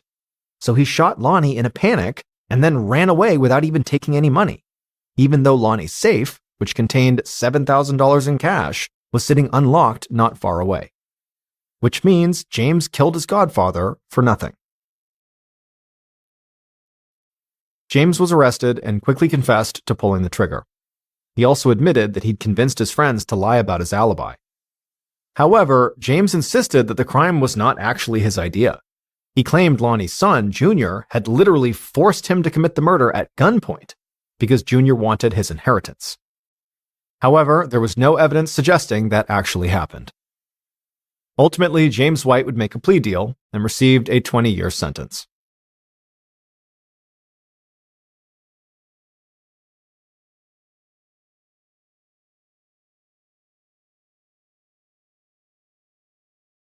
A quick note about our stories. They are all based on true events, but we sometimes use pseudonyms to protect the people involved, and some details are fictionalized for dramatic purposes.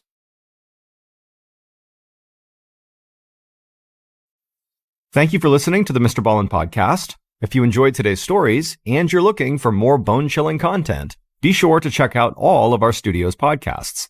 This podcast, the MrBallen podcast, and also Mr. Ballen's Medical Mysteries, Bedtime Stories, Wartime Stories, Run Fool, and Redacted. Just search for Ballen Studios wherever you get your podcasts to find all of these shows. To watch hundreds more stories just like the ones you heard today, head over to our YouTube channel, which is just called Mr. Ballen. So that's going to do it. I really appreciate your support. Until next time, see ya.